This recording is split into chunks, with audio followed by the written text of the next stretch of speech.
Then on the strand, with steeds and treasure, and armor their roomy and ring-dight ship was heavily laden. High its mast rose over Hrothgar's hoarded gems. A sword to the boat guard Beowulf gave, mounted with gold. On the mead bench, since he was better esteemed, that blade possessing heirloom old. Their ocean keel boarding, they drove through the deep, and Daneland left. A sea-cloth was set, a sail with ropes firm to the mast, the flood timbers moaned. Nor did wind over billows that wave-swimmer blow across from her course. The craft sped on, foam-necked it floated forth o'er the waves, keel firm-bound over briny currents, till they got them sight of the Geatish cliffs, home-known headlands. High the boat, stirred by winds, on the strand updrove. Helpful at haven the harbour guard stood, who long already for loved companions by the water had waited and watched afar.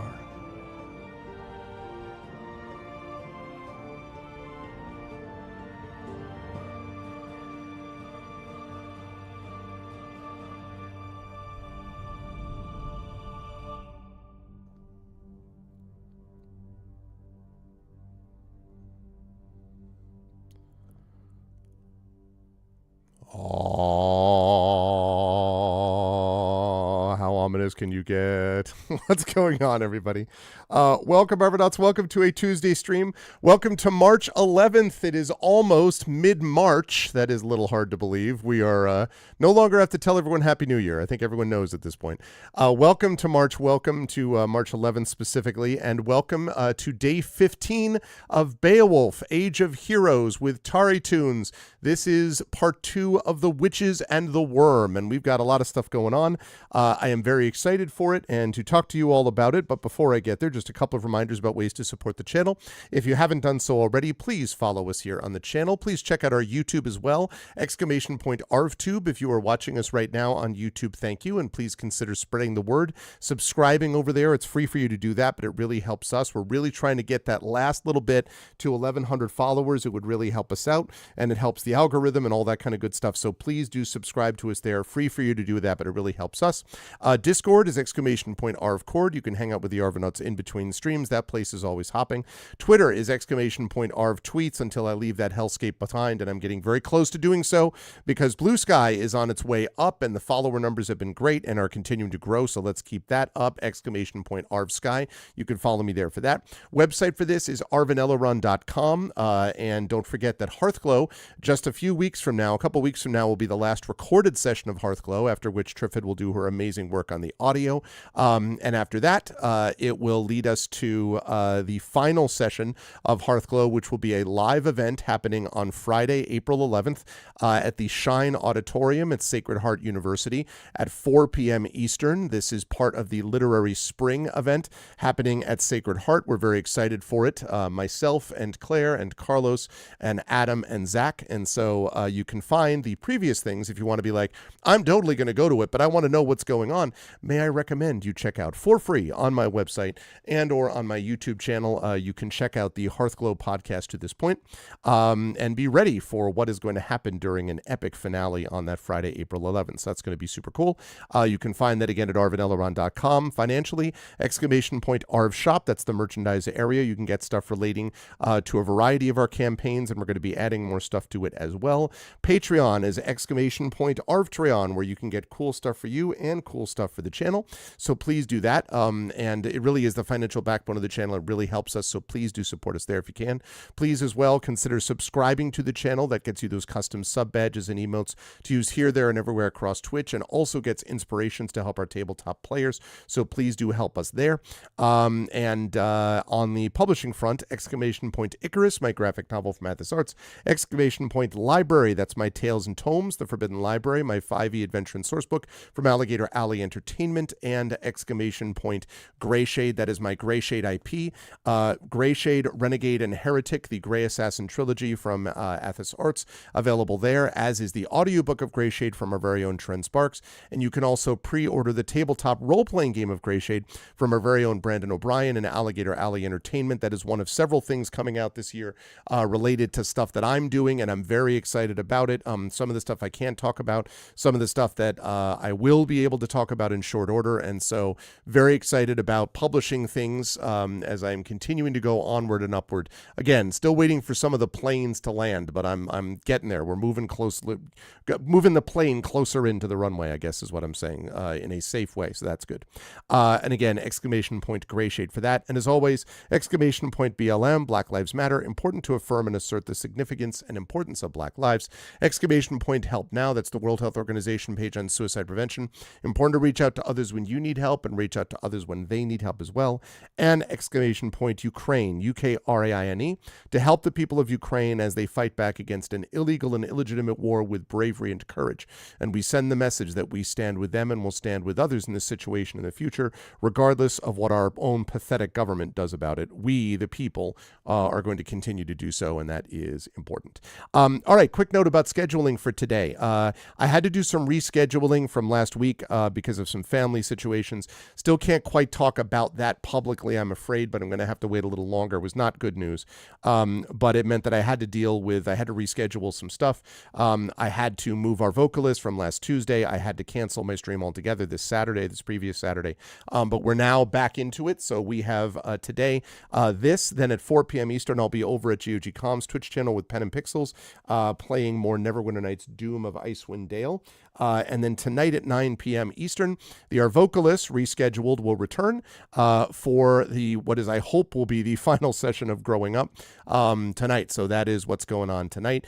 Thursday, again, will not be a stream. This was previously planned because I will be at the Big East tournament cheering on my Huskies. However, and frankly, the Johnnies too, although the Johnnies play earlier that day. So I guess I'll know if there is a big disaster upset, that would be bad. But otherwise, St. John's should have won fairly easily. They're the number one seed. So the university I teach at is doing spectacularly well. And the Yukon Huskies have done well enough that I'm sure they'll get into the tournament, trying for an unprecedented three-peat, which would be the first time that has happened since the great college basketball team of the UCLA Bruins back in the 60s and 70s. So I am hoping for the best, but I'm going to be over there on Thursday with a good friend of mine. So no stream on Thursday. Saturday, we'll be back to Eberron Oracle of War. And then next week, we are going to be moving on to more Expeditions Rome, along with other tabletop role-playing games as well. Also, at the end of our session today, we will be voting for the Patreon-fueled Chat Chosen Game of the Month. So please have your nominations in mind as we're watching today as well. All right, now, just before I bring Tari on, actually, you know what? No, let me do this. Let me do this. Hello, everyone. And let me go over and unmute myself, even though I already told Tari this news, but I'm sure Tari will be happy to hear me as I brag publicly. But I will go over, first of all, to reveal the incredible TariToons, who is with us. Tari is here. Tari is ready. Tari is not centered in her window, which is my fault. Hold on, I got that. I got this. There's that. And then we move that, and then we carry the one. And there it is. Now we see the centering inherent in the system. Hi, Tari. How are you? How's life in the universe with you now that you are here and and on and stuff? Hi, thanks for having me. I'm doing good. Actually, been attending hospital 3 times a week for the past weeks. For good reasons, chat. For good reasons. Yes. Which is doing me very well, doing very good for me. So yeah, it's going to go for a few more weeks. So yeah, just taking care of my health. Yep. All of that good stuff. Well, not so good stuff. Otherwise, I wouldn't be going. Well, hey. So yeah, glad to be back. Ready to roll some die. Ready to roll some dice and take on a big snake. But before we do that, I just want to say this, and Tari will indulge me. I already bragged about this. So this is something what where could you be on about? I don't know. So chat, you're going to get to actually know this before the person involved does. So my daughter, little Laura, the light of my life, has got multiple things going on.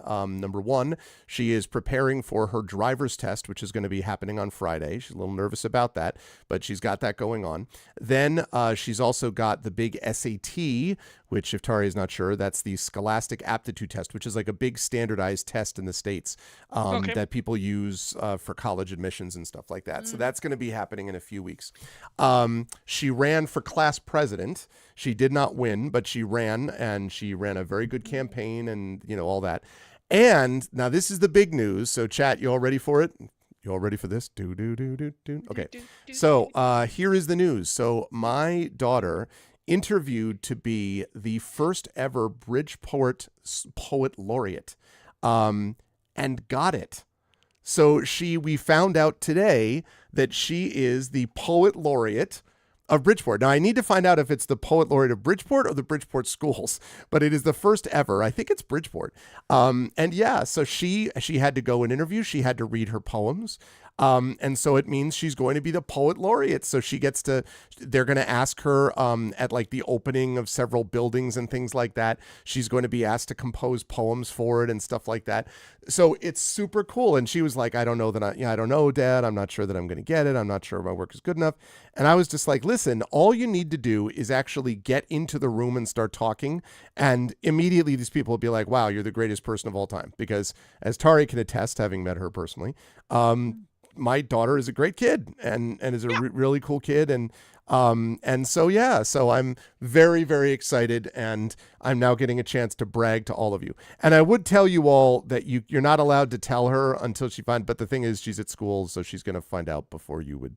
I mean, unless somehow you have direct contact with her, in which case we have to have a talk about why you have more contact. Let me go text her real quick. Yeah, I was going to say, no. So anyway, yes. So I'm very excited for her. She is going to do a great job on it, and I cannot explain to all of you what a big deal it's going to be for her that she got something like this, because there were other people trying for it. They literally had a list of like the honorable mentions. And she put herself out there. She wanted to do this, and like, and again, it's not going to hurt her college applications either. So I'm very, very excited for her. She's like, and super proud, and all that. So I now promise I will not spend the entire time like try being like, so get a FIFA sees the adder. I'm like the snake in the forest. I'm like, that's very poetic. It reminds me of someone who's a new poet laureate, my daughter.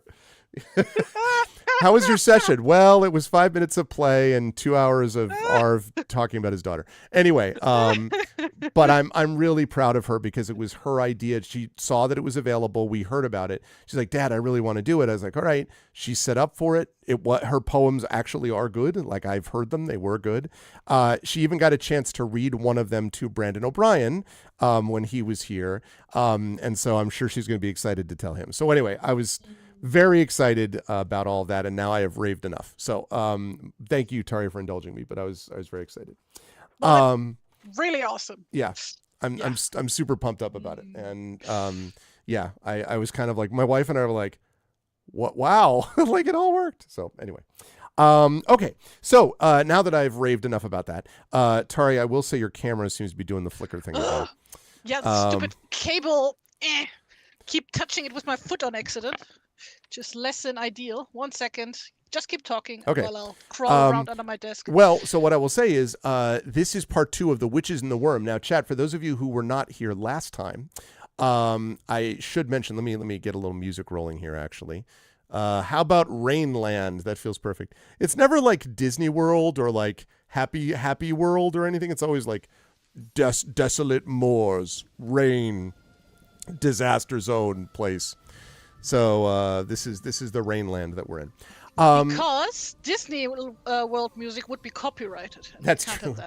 That's true. If I started just playing "It's a Small World After All" repeatedly, they'd be like, "Yeah, that's not." Yeah. They would not like it. Right. Okay. Test. Let's see if that works. Okay. So far, I don't see flickering. Okay. So in our last session, chat, Genevieve was. Wait, I have to show one more thing. Oh no! Please I got do. a new tattoo. Please do. Oh, wow. Look at that. Yes. I've been meaning to get this one for years now. So tell me the Finally history. got it. Like what The is the history. and the meaning? Tell me the Okay. lore. Give me the lore. Well, there's no meaning. It's a silly little bird. That's the meaning. I see. Okay. No, it's from an armorial from 1480-ish from Austria. Grünenberg Wappenbuch is the name. Grüneberg's Wappenbuch.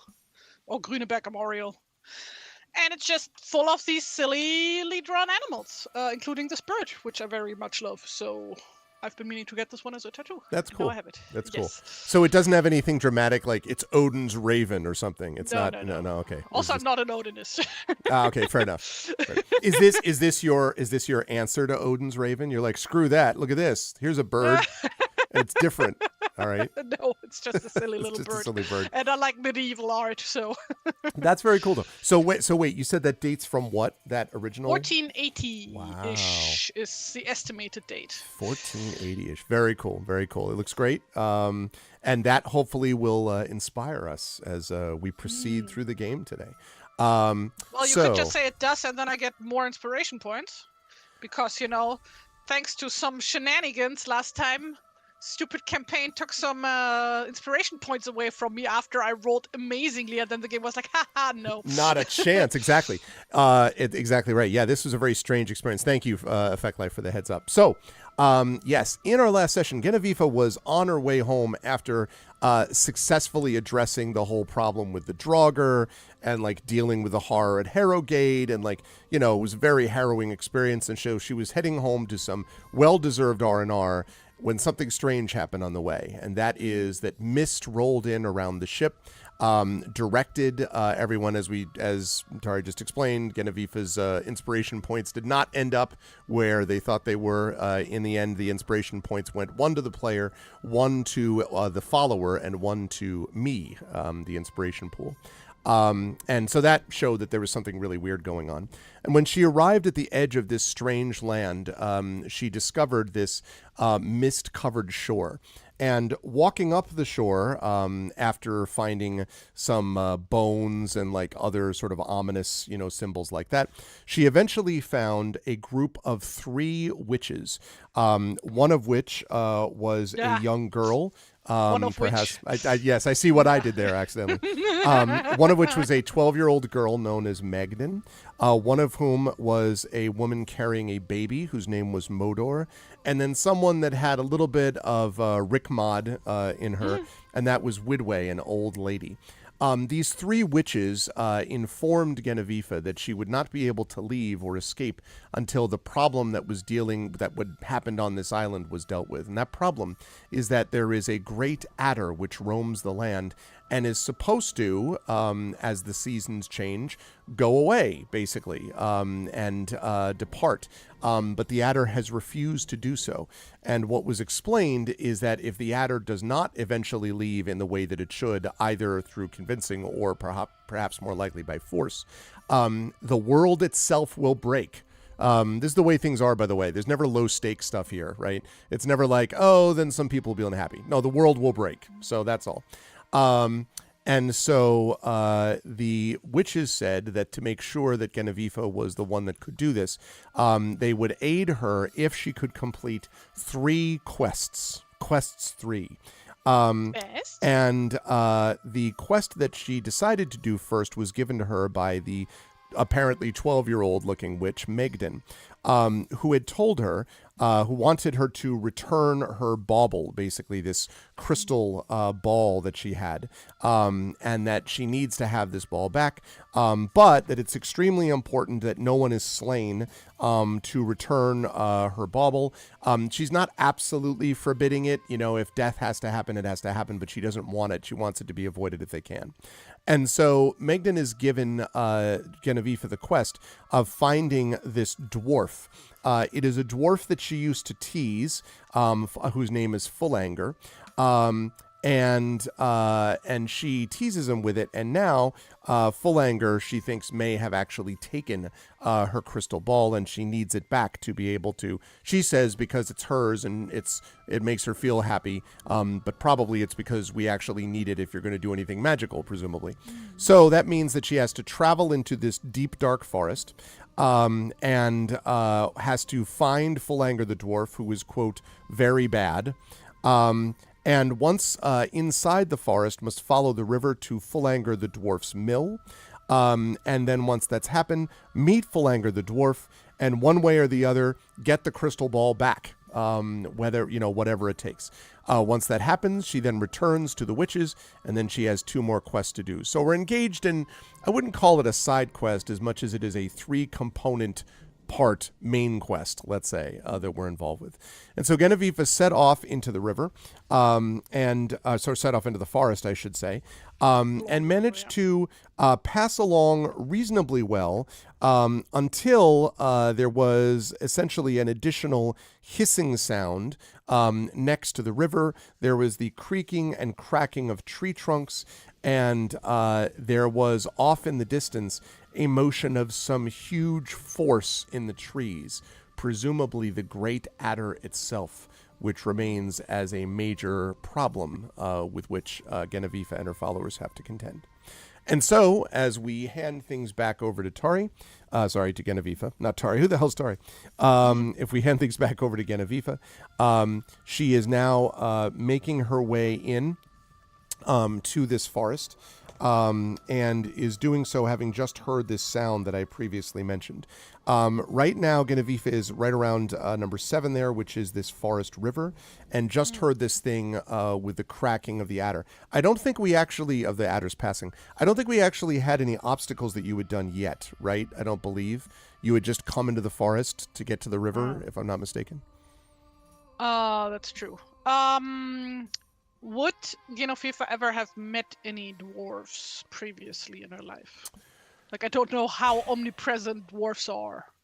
Most dwarves at this time would be kind of in the category of goblins or fairies that are themselves, not fairies exactly, but sprites, what do they call them? Spriggans, I guess would have been the Nordic version of this, that were sort of dangerous and sort of dark figures. So I guess it depends on how much you think, bless you, much you think Genevieve was hanging out and when she was following Runesild. I don't know if Runesild would have encountered a dwarf, but it would have been something where you went on an adventure and you found dwarves more than just running into them, I would say. Well, so there that's are up no to you, mountains around Xanten, so unlikely that, because like in old folklore and sagas and shit, like dwarves always live in the mountains usually. That's true. Well, I don't know about Nordic stuff. In German folklore, they like tend to live in the mountains and not underground as much. So perhaps not. But I mean, certainly would have heard of them. Reclusive. That's right. Also a thing. Right. So I guess not. Probably. What would she have had heard about dwarves then? Let me have you make a lore roll. That is the wrong game's character sheet. I almost picked up my Mutants and Masterminds character sheet from a different game. That would have been interesting. I beat it easily. Now. Yeah. No, I have a digital character sheet in this game. Where is it?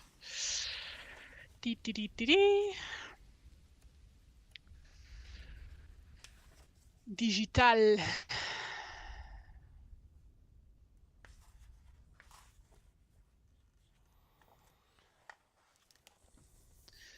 Right. What was it? A Legends role, right? Skill Legends, is that right? I believe that is right. Although lore was Adventures in Middle Earth, right? Became that right? That's right. Yep.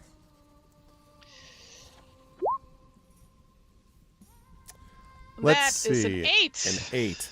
The big 8. Dwarves. They're not very tall. Really? I mean, the one thing that you will say is that even someone like Rick Mod could probably tell you that there are many stories of dwarves which tend to be grumpy by nature.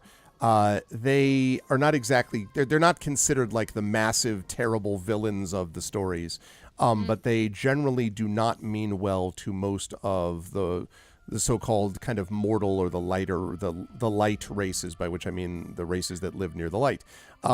They tend to be, not very pleased with them in general. You do know that this particular dwarf, you may remember, but I'm just to remind you, that this particular dwarf, according to Megan, had made this crystal ball so that Modor, Megan's older sister witch, would fall in love with him, which Megan thought was really silly, and so she teased him a lot about it, which, maybe not the best plan. But in any case, it made him very angry that he was being teased. So he may have had interest in one of the other witches, and this is all assuming that he took it anyway. She's making a lot of assumptions, but she knows that he hasn't been very happy with her or her sisters for a while. Okay. Also, Triffid points out that she doesn't know that you want to annoy a dwarf named Full Anger, and also doesn't know if the witches are telling the truth. So, I guess just gotta keep on traveling to where he's supposed to live, or supposed to be. Okay. Just, take things as they come. Okay. So that means you're heading towards the middle of the map. Now, I will say, because she said to follow basically the this path, so I won't do it for you, but I'll just show you here. As you're heading in that direction. As you're heading towards where the mill would be. Now, when you get to about, I would say maybe not quite that far, maybe about here-ish, you hear this massive sound of a whoosh, and this is definitely not the adder this time. It seems to be the sound of water, and when you go a little bit further, you see that the trail is basically stopped. You're climbing upwards roughly, like basically ascending towards where supposedly the dwarf's mill is. So the trail is winding. The rocks are getting slippery because there's so much water than the kind of spray that's next to them. And there are a few spots where it's incredibly dense and you only break through with difficulty.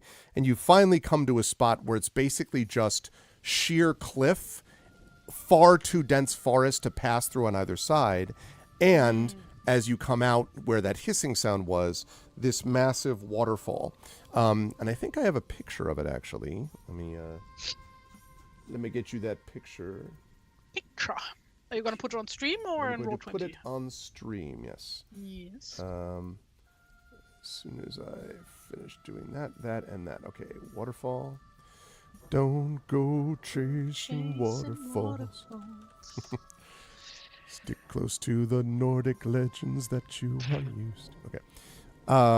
Right. Okay, so here's this. It's a waterfall. Not a waterfall. Typo guy. All right. And I'm going to be putting it up here. Just as soon as I get to this. And here. Okay. It's a little bit large, but there we go. Yes, and you can see that there is a path leading up to it, but then it's essentially impassable there, with one exception. And that is that there are basically these rocks that you can climb up next to the waterfall. So as you come close to it, and the sound is very, like extremely loud. In fact, I'll see if I can find a waterfall sound in a minute. But it's so loud that it's actually hard even for your followers to hear you, as you sort of slipperily, barely manage to climb up next to it. And so now you're looking up at this, waterfall above you, and there are rocks that you can climb, but they are slippery. Well, you see. When you look at the overlay, you see Genofeva's portrait. She is holding a bow. That is true. So she will get out a rope Okay. Tied to the back of one of her arrows and gonna try to shoot up at one of the trees to hopefully make a secure way to climb up. Okay. That seems reasonable. Let me have you make for me.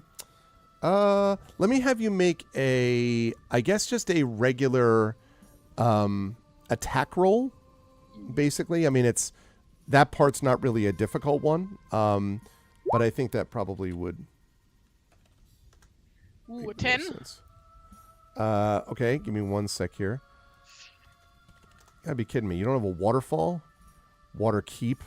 Blackwater docks? No, I need water. Water. Water. Let's see. Water keep, water keep, water keep. Fuck all. Bleak water docks. They seriously do not have a waterfall here? I am amazed. All right. Well, what it means is I'm just going to up the rain sound. Ha-ha! I mean, what is a waterfall if not just like a lot of very condensed rain? Precisely. That's right. That is right. Okay. So, there we go. I love it. Oh my God, so loud. Okay, perfect. Also thunder. Okay, maybe that's a little bit too loud. Yeah, turn that down a little bit. You see what I'm saying? It's a little overwhelming. Okay. So, let's see. We are looking at a 10. Okay, with this shot. I would say, here's what I would say on that, Genevieve. So, your arrow shoots up. It is somewhat kind of, you can see it wavering a little bit as it flies upwards because the spray is kind of like, brushing against it. So you do hear a thunk, but you can't see through the mist of the water. You can't see exactly what it hit, and you're not 100% sure how secure this line is. It hit something, and the arrow didn't come back, so it stuck somewhere, but you're not 100% and I killed sure. Longer. Yeah, exactly. You hear... Well, I pull on the rope to see if it comes loose or Make a strength check for me, please. Strengths. 'Cause I'm so strong. That's a 3. Sounds good. I think you did a strength save, though. Oh, okay. Technically cool. a similar thing, but that's okay. I'll leave. An 11. Okay. You tug. I mean, feels pretty steady. Well, I try and climb up. Like not going like 5 meters yet. Just, like a little bit, like putting my weight on it. Okay. You climb up a little bit. You do hear a kind of creaking, but it does not fall. Okay. And Rick Mod says, do you expect that I will get up that rope? Well, I mean, we could just pull you up. But first I'm going to go up and see if I can better secure this rope. And she nods, and as you're being watched by the others, Guy sort of looks at you and grunts. You think it'll hold? I'm sure. What's the worst that could happen? She begins climbing. and as you do, a couple of branches fall, like little bits of wood and stuff fall and hit the ground with a clatter. And Guy just sort of wordlessly looks down and back up at you. But I imagine you're already like not even looking. Yeah, it's like you'll catch me if I fall, right? There's sort of a general muttering from the followers. Okay, I need you to make either an acrobatics check or an athletics check. But I imagine acrobatics would be what you would want. And you can make this check with advantage. However, there may be problems if you fail the check. So the advantage is because of the rope, but we don't know how secure the rope is yet. We shall see. Why do I have proficiency with athletics? With athletics? Maybe I got this for my subclass, possibly. I'm not sure. That could be, because I'm not sure. I would have expected acrobatics. Yeah, I'm going to take athletics then. Okay. I mean, it's the same bonus. Okay. 20. All right. So you're able to make your way well up. No, 13. No. I said at advantage because you have the rope. What I was saying was if you failed despite the advantage, then there might be consequences. But so far, so good. So you make it up about 20 feet. You think the waterfall is very tall, probably maybe almost 60 feet high. So you make it up the first third, and it's fine. It does, as you're climbing up, your feet do occasionally slip a little bit, and you feel that as the rope is kind of like whatever is holding it above you is creaking still. But you do make it up 20 feet. So I need you to make a second one. And from down below, Ibn Mundir calls, "How are things going up there? We can barely see you." It's all good. Echoes through the Climbing. forest. Ooh, that's a 9. That's a 9. Okay, so you say the thing about, it's all good. I need you to make a saving throw for me, please, as your hand slips. What kind of saving throw? This would be a dexterity saving throw. A 19. Yes. So you slide down a little bit. Your hands kind of grip, and so it's literally you're like everything's okay, and then whoa, but then you hold on, and everyone just says, "Are you all right? We saw you appear a little more just now." Fine. This is fine. Okay, go ahead and make that athletics check again, so you don't lose any ground because of the saving throw. Oh no, I get advantage, right? That's right, you do. Okay. Thank God for that rope. Yeah. Okay. By the way, when you sort of slipped and held on, the creak got more pronounced. So something like you felt the rope give a little bit, but it still got you. Okay, you climb up another 20 feet. So you're now 40 feet up. You can now, you think, just see the edge above you another 15 feet or so, maybe. And if your followers are completely lost in the mist below. Right. Okay, yeah, I keep going. One more check. Also, how fucking high is this cliff? What the 60 hell? feet high. 16. 16, yes. That is enough. You pull yourself up over the edge. And as you do so, you pull yourself over the edge, and there is a crack. And suddenly you see the arrow and rope slip past you along with the rotten stump that it was attached to, and falls to the ground. And after a minute, you hear a thunk. And then from down below, "Are you all right, Genevieve?" Yeah, I'm fine. So the rope is gone now, huh? Yeah, but they could. I mean, yes, but I imagine you can think of ways to. So you're up on that side now safely. Although maybe I Wait should a just second. rule that your followers are split from you. No, I wouldn't do that. Wait, you said how high is this cliff? 60 feet. I only had a 50-foot rope. Oh, well, no, actually, what did I say? 15 feet. So that would have been just enough, like to get up there, which means it's actually fairly lucky that you had the arrow embed in anything. I will say that about 10 feet past the edge, there were lots and lots of there's plenty of like wood and trees and creepers and vines and things like that up here, for what that's worth. Very damp up here, obviously. A lot of moss. Apparently that's 18 meters. I have to look that up how high that is. That is pretty high. Yeah, so it's about 55 feet or so.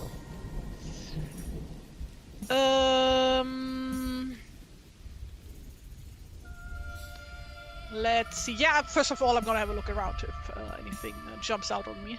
Hopefully not literally. Okay.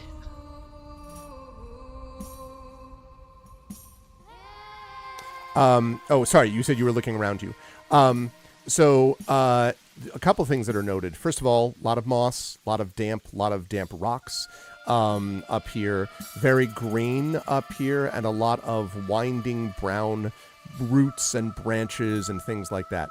But there's also something else, Genevieve, which is that on the far end of this little clearing almost, where you can see there's a little path that winds from this clearing, you can see in the side of another smallish kind of cliff or a hill, a tunnel. So the rope leads up to, the rope led you before it fell, up to this ledge almost. Not a ledge, it's a clearing at the top of the waterfall. And then on the side of the waterfall, in the side of this almost like cliff face, is this tunnel. Which looks like it's gonna lead behind the waterfall and then to that. No, because you're on top from- of the waterfall. It would lead you presumably on further into the forest. You could also try to cross the river, but the river is very swift here. So you'd need to think about if you want to try to cross the river and stay above ground, or if you want to go into the tunnel. Yeah, And okay, also yeah, I your shout followers. down like, "Hey, shoot the rope back up," and I go and like hide. Okay. It's not to go shot. Right, they not crit get hit shot. you. Yeah. Okay. A minute later, an arrow comes whistling up and embeds itself in a creeper vine, basically, and pulls at the vine. And you can see there's someone tugging at the other end, obviously trying to see if it's strong or not. Give me one moment, and yeah, I take the rope and like properly secure it. Okay. You can do that. These vines seem very strong. And yeah, then I tell them all to come up one by one. You have any order you want them to go in? I want first Guy, then even Mundir, then oh god, what was my team? Where are my notes?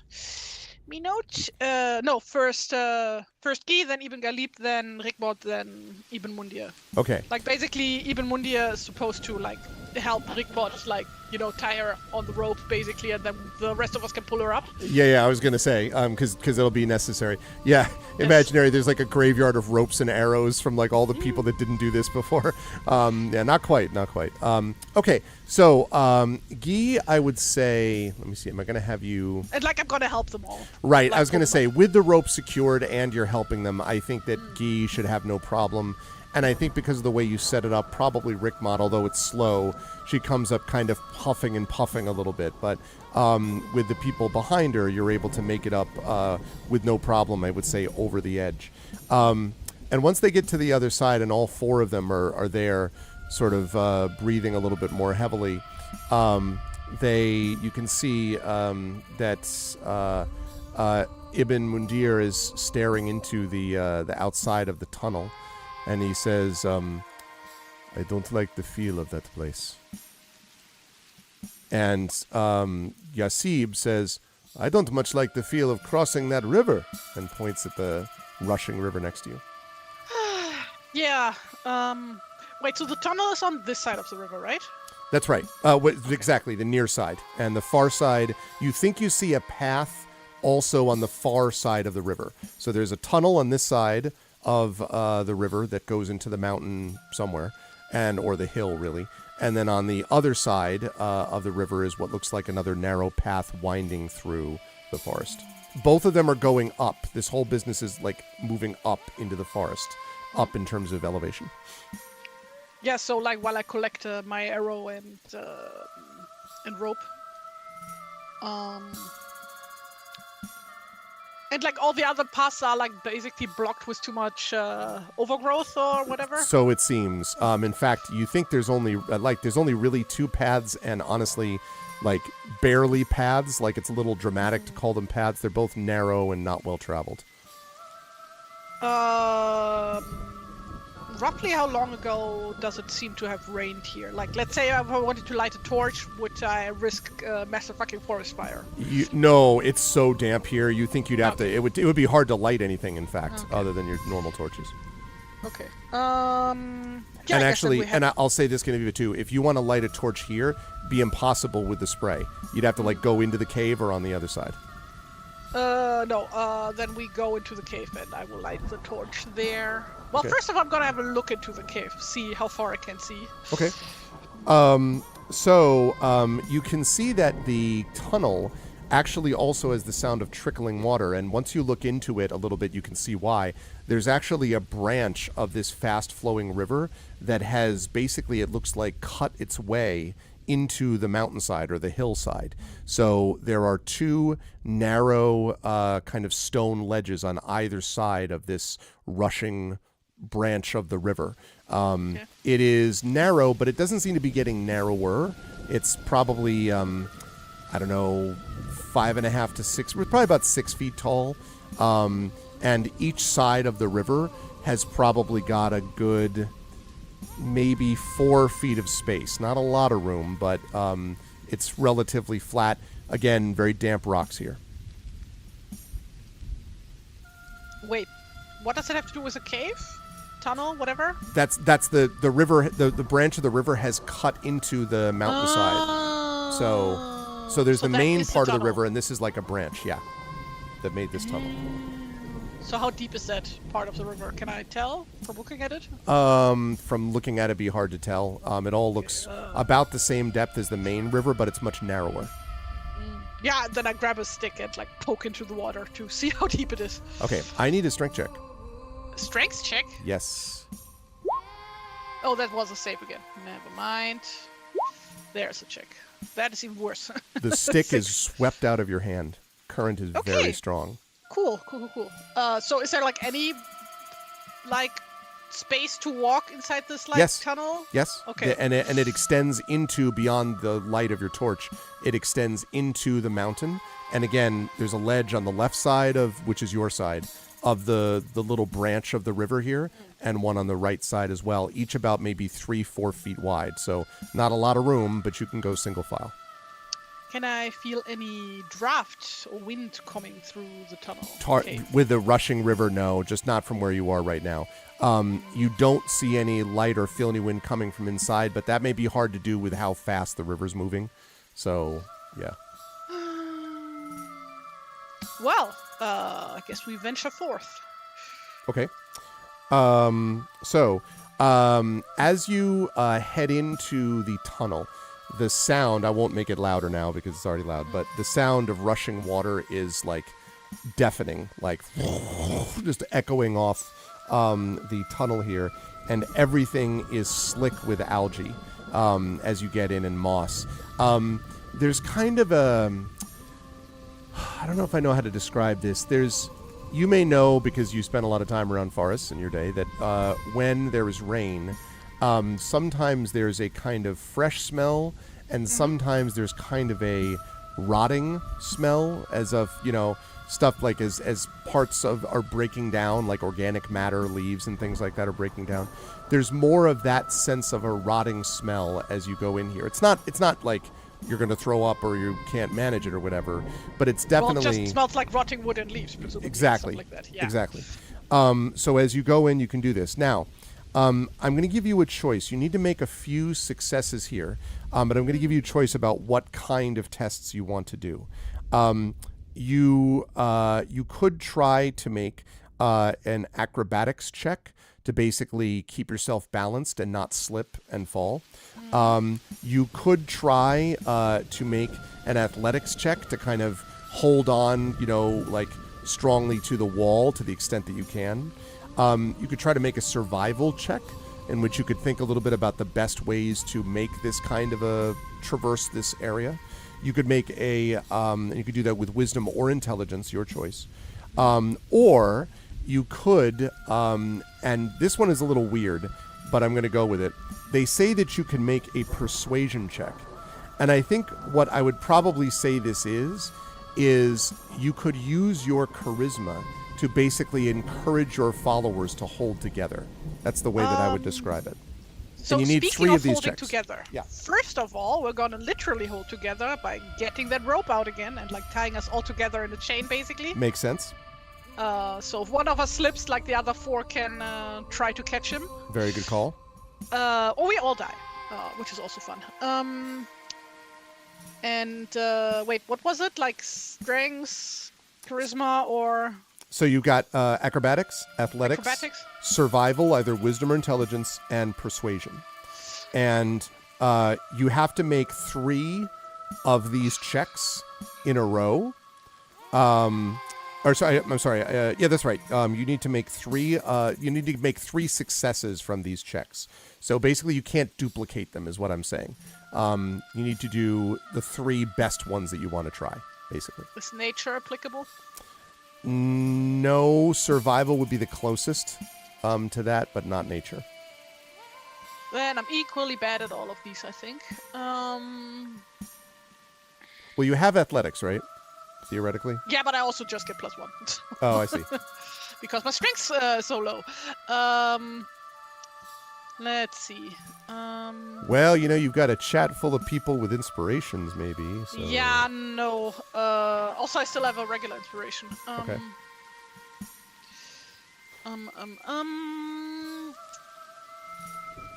I am gonna try athletics. Okay. That's an 11. 11. Okay.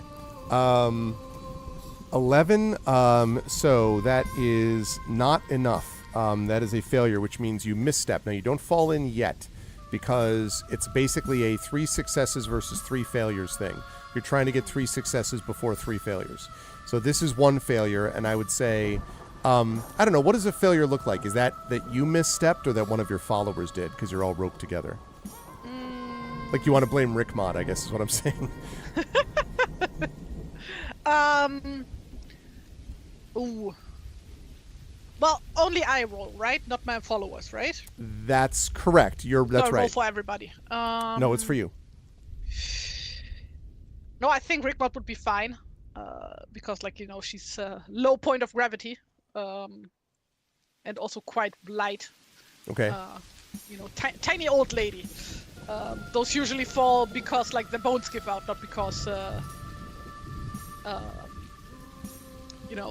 whatever. I'm quite spry, actually. I'll take a walk. Like, they tend to walk more carefully in general. Yes. No, I think we are blaming this on Genofifa because, she's a little clumsy. So slight slipping. You managed to hold on, but it definitely makes your experience more precarious. Okay. 1 failure so far. What check are you going to try next? Oh, I'm gonna try and persuade. Wait. Oh, I don't get any bonus to persuasion. What was the third one? Survival. We had acrobatics, athletics, survival. survival, or persuasion. Athletics, acrobatic.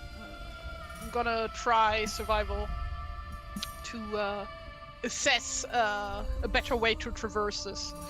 Okay. Oh my fucking god, an 8. What? You basically Yasib catches you just in time, and then Yasib says, "You've got to be careful, Genevieve. That was close."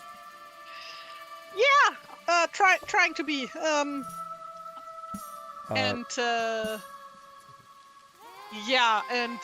then trying to be more dexterous about it with acrobatics. Okay. That's a 12. Is that enough? Not quite. I am going to. So you then. So you have failed 3 times. So now you have a choice.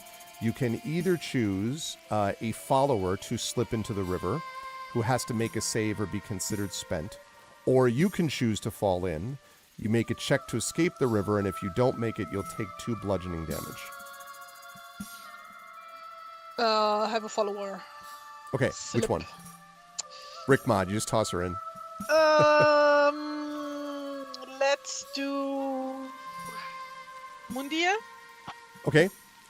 So I need Mundir to make a save for me. Do I just do a regular d20 for that? That's right. And he has inspiration. You could use it if you want. I mean, it's up to you. He has 1 inspiration point, but that uses all your follower inspiration points. That's so I'm just correct. No, I'm not. 12. A 12 is enough, barely. Oh, for fuck's sake. So Good. does manage to, get back in, and so is not spent.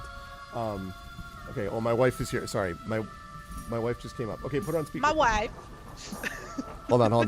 This is my daughter hearing about this. Okay, so we weren't sure if you heard the news. Oh no, did you guys get it? Yes, we wanted to just know if you already knew because we wanted to be surprised with you and No, I wanted to. See, I found out yesterday morning. right. But I was not in a good mood that night, so I wanted to tell you when I got home today. Okay. I knew it was a risk that you guys would find out sooner. Oh, it's so annoying. I wanted to tell you. Well, you're on speaker, and so my chat is congratulating Alright, you for the awesomeness. So Great, so now Congrats, Sen. all right, No, so I really wanted your entire chat to hear me complain about you. So yeah, the first student poet laureate of Bridgeport. Let's go! It's amazing. did you see the certificate? Oh yeah, see, I was going to show that to you too. Aren't you incredibly excited? Yeah, but I think she's disappointed that she didn't get to be the one to tell us. Yeah, but Okay, Dick, you have to remember, I found this out yesterday morning. Did not have a good night yesterday, and I'm currently eating a salad while trying to talk quietly at my RCA building, so I'm not fully in the... All right. Well, the chat is giving you lots of hypes and appreciation. So does Tari. So congratulations, Mom and I are super proud of you. That's amazing. You beat out other people to get it. You did exactly what you said you wanted to do with this. And like, it's amazing. It's awesome.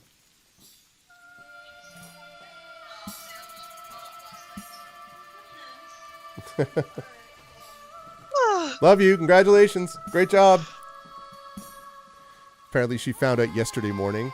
Yeah, but she we didn't want heard. to. Okay. We heard. Just like. Like she was entirely audible. Okay, good. But yeah. Well, no, at least on my end. I'm not sure, super proud of her. No, if you heard it, then they did too. Okay, sorry. Back we go. My wife and I are a little happy. All right. So you do manage to pull them out. There is not spent, all set. Cool. So we still haven't made the checks though. Oh, The successes, sad yes. and moist. Yes, exactly. And he's sort of like, this is getting better all the time. He says, kind of, wringing out his robe and so on. Yeah, has to redo his turban. Yep. Just like one end came loose and it's just like floppily, wetly hanging off on the side. It's just like, this is not what I signed up for. Okay. I do need you to make the check again though. As which you make check? your way down. Well, now you get to choose, because what it says is, let me just make sure about. Okay, must make all of them before they can make a duplicate check. If they fail 3 times, I guess that means you'd be able to start again. So you could start with any check that you want now again, since you had a failure. So now we're back up to trying to get successes.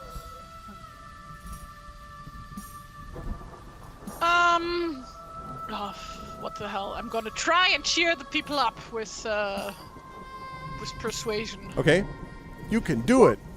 No, I cannot do it. They're all like, you really think we can make it? As they're like dripping wet, like all this thing. Okay, Oh that's my one God. failure. It's all right. This It's all right.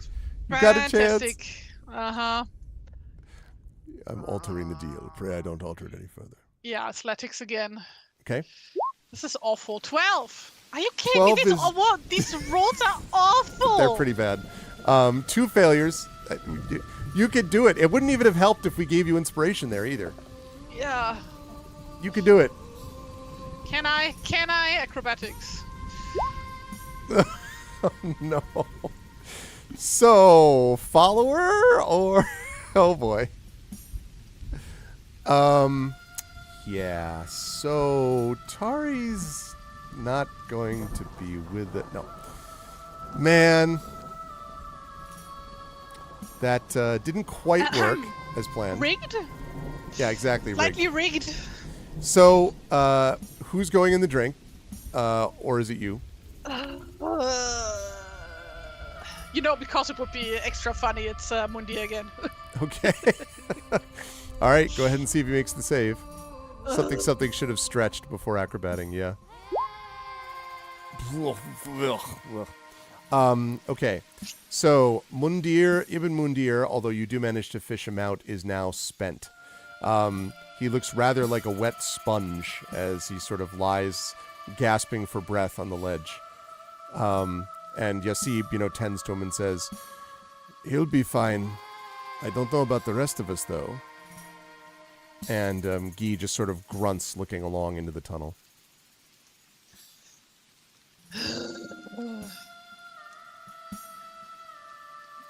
FIFA tries to keep her mood up and soldiers onward. Okay. Unspending a follower generally happens at certain set times in the adventure. Occasionally, things will happen in the adventure that allow you to unspend a follower. We'll see whether that happens in this one. All right. What check is it going to be? Oh God, I have to make another one. But since you I failed, already you can made do it. 3. You can make it whatever you want. Not successes. You literally haven't succeeded once yet. Oh, really, Gregory? I'm Have just, I not? not. I'm just the messenger. I'm just, Yes, of course. Athletics.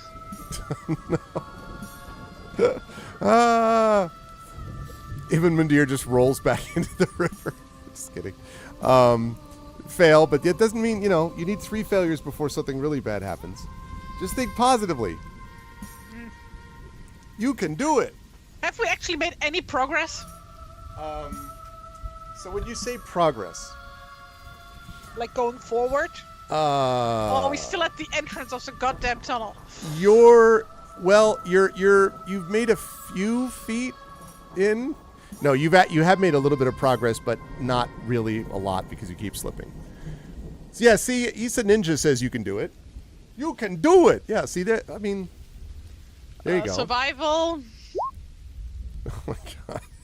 I guess this is good that you're getting this out of the way before you have to fight a dwarf or something. Yeah, because that's how probability works, Greg. Like, I know I failed math, but I'm pretty sure that's not how that works. Listen, right now you're demonstrating the probability doesn't work the way I always thought it did. These are a lot of failures. Yeah, all right. Probability does not work, correct? It just doesn't. It doesn't function. All right, you could do it. All right, that's another fail. Refresh the site and get new dice. I mean, that's true. Have you ever considered blaming the dice? Yes, of course, the digital dice. I could roll with real dice. You could roll with real dice. Imaginary says that is exactly how probability works. Let's see, which die are we going to use? Let's make it a good one. This one.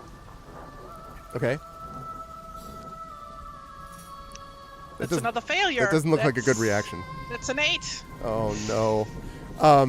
Okay, is actually Mundir cannot go back in because he's already spent. No. So you'd have to choose yourself or Genevieve is. Okay. So I need from you an acrobatics check to escape. Yeah, I'm going to use my hero inspiration for that. Okay. Acrobatics check, not save. Not a save. This one is a check. 14, that is enough. Yes, okay. That's enough. So you're able to escape. You don't take any damage. Also, because you have escaped yourself, you now have only 2 checks you have to make.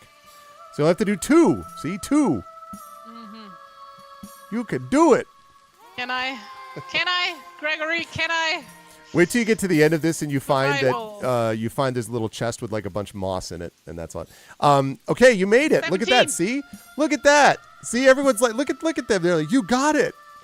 Does Tari have a normal inspiration saved up? The problem is, so far, Effect Life, her rolls have been so bad that the inspirations wouldn't have mattered.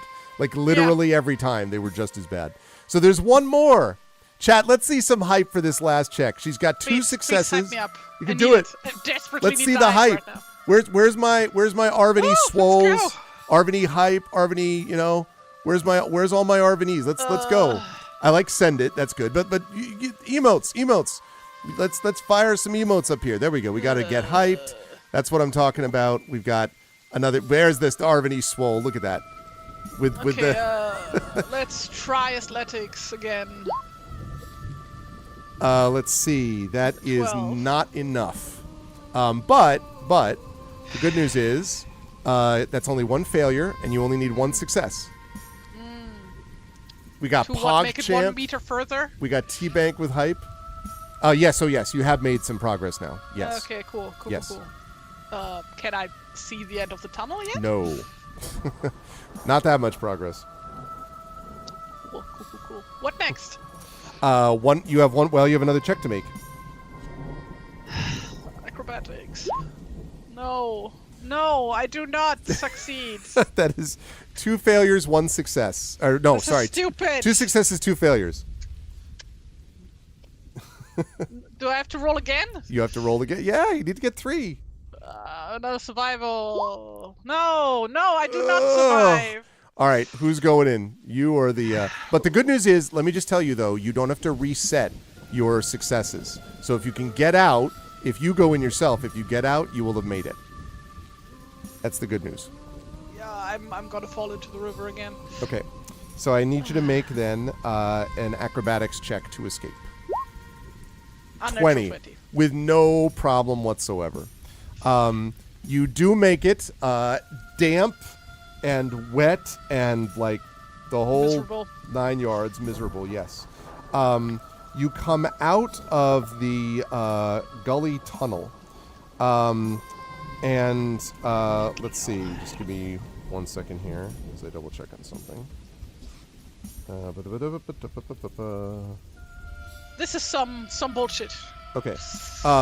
when you come out of the other side, so you basically come up to a spot where the ledge gets high enough above the river next to it that it's not as slippery. And so even though you have to all kind of crouch a little bit because the ceiling now is kind of right above you, you actually, although it's not comfortable, you're much more secure, and you're able to make it the rest of the way through this gully tunnel. And you come out on the other side to find something strange. It's going to involve another map, so bear with me just a second. You're going to get a new map. Good job, everyone, with all the hypes. I know you all Yes, thank believed you. as much as I did that Tari would eventually Believed in do the this. heart of the cards. I believe exactly. So, little fun fact, in Dutch, the word for map is plattegrond, which literally means flat ground. Really? Because, that's what a map is. It's a flat ground. Flat ground. Interesting. Yes. Okay. I've muted that so that I can, or I've cut that so I can do this. Okay, just 1 second while I get this part set up here. Ninja, these are maps that come with the modules with the campaign. That's right. Yeah. Okay, and let's see. This is here. So yeah, I guess they are custom for this module, but we didn't make them for this. Yeah, they're not ours. They are Yes. the modules. Yes. Not that Tari wouldn't be capable of making maps. I mean, but Well, I have made maps before, but not in this art style. Yeah. This would be a very different kind of thing. Okay, and that's perfect. We're gonna put this here.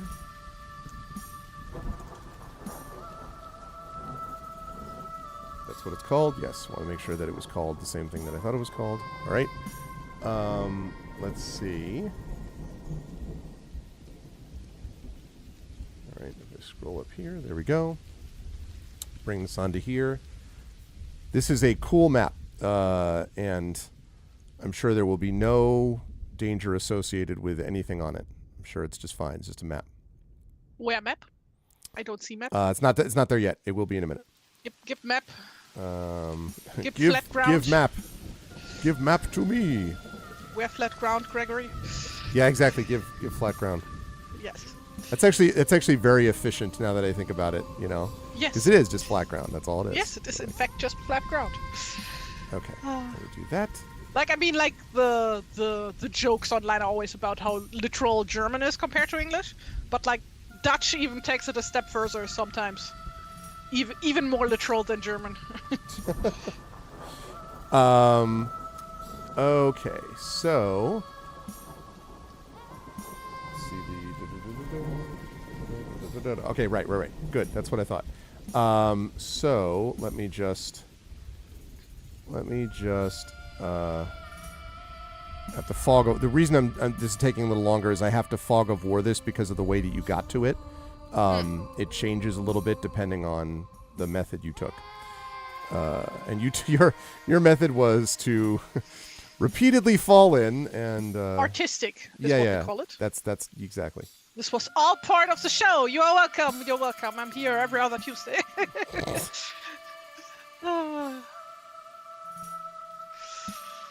See as Tari makes the improbable probable by getting consistently terrible rolls. That was pretty impressive, by the way. Like how consistently bad they all were. Like even with the inspiration parts of them, it was just crazy. Okay. Well, that's the thing. If I don't get any bonuses on my rolls, right? Because Genevieve has absolutely abysmal stats. Her stats are F tier. Yeah, F tier. Okay, I've got it. All right, let me bring all of you. Let me put the center map back on. And like that. Whoops, let me close that. And let me bring Tari over to this map as well. Yes. Okay. So, Tari, you, Genevieve, is, if you're able to bring your token over, this is where you should be. And I will, fear not, chat, I will fix that on your screen so you're able to see what we're looking at. Why Why can't... Oh, there it is. This won't let me change the size of my token. Oh, won't? Oh, No. I should be able to fix that. Can spin her around. Whee! Oh, I think that may be because it's still, well, that's too small. I should be able to. It looks like at least you're able to move her around, you said, right? Yes. Okay. Right, so when you emerge from the tunnel here, you find yourself looking at something rather strange. Because right as you exit this one area here, let's reveal. And let me see, it's like that. Okay, and like this. And we'll do this too. Okay. You can see there are three, in addition to the one that you exited, there are two other what look like entrances, like tunnels almost, that are cut into a root-woven cliff.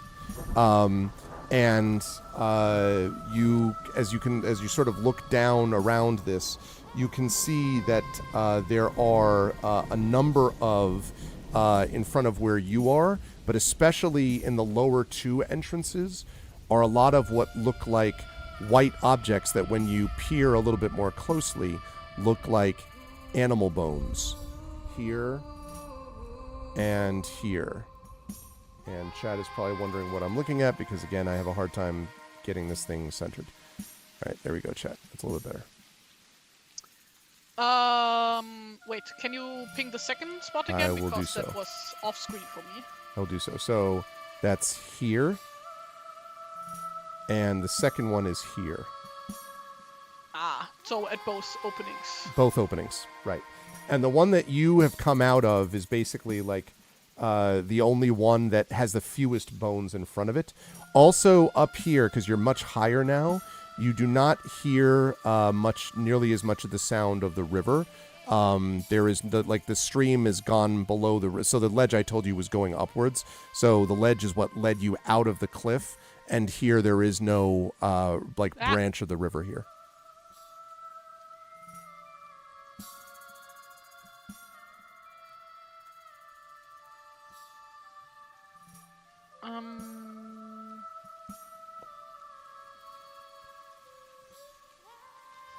Do I hear anything of note? Perception check would be great.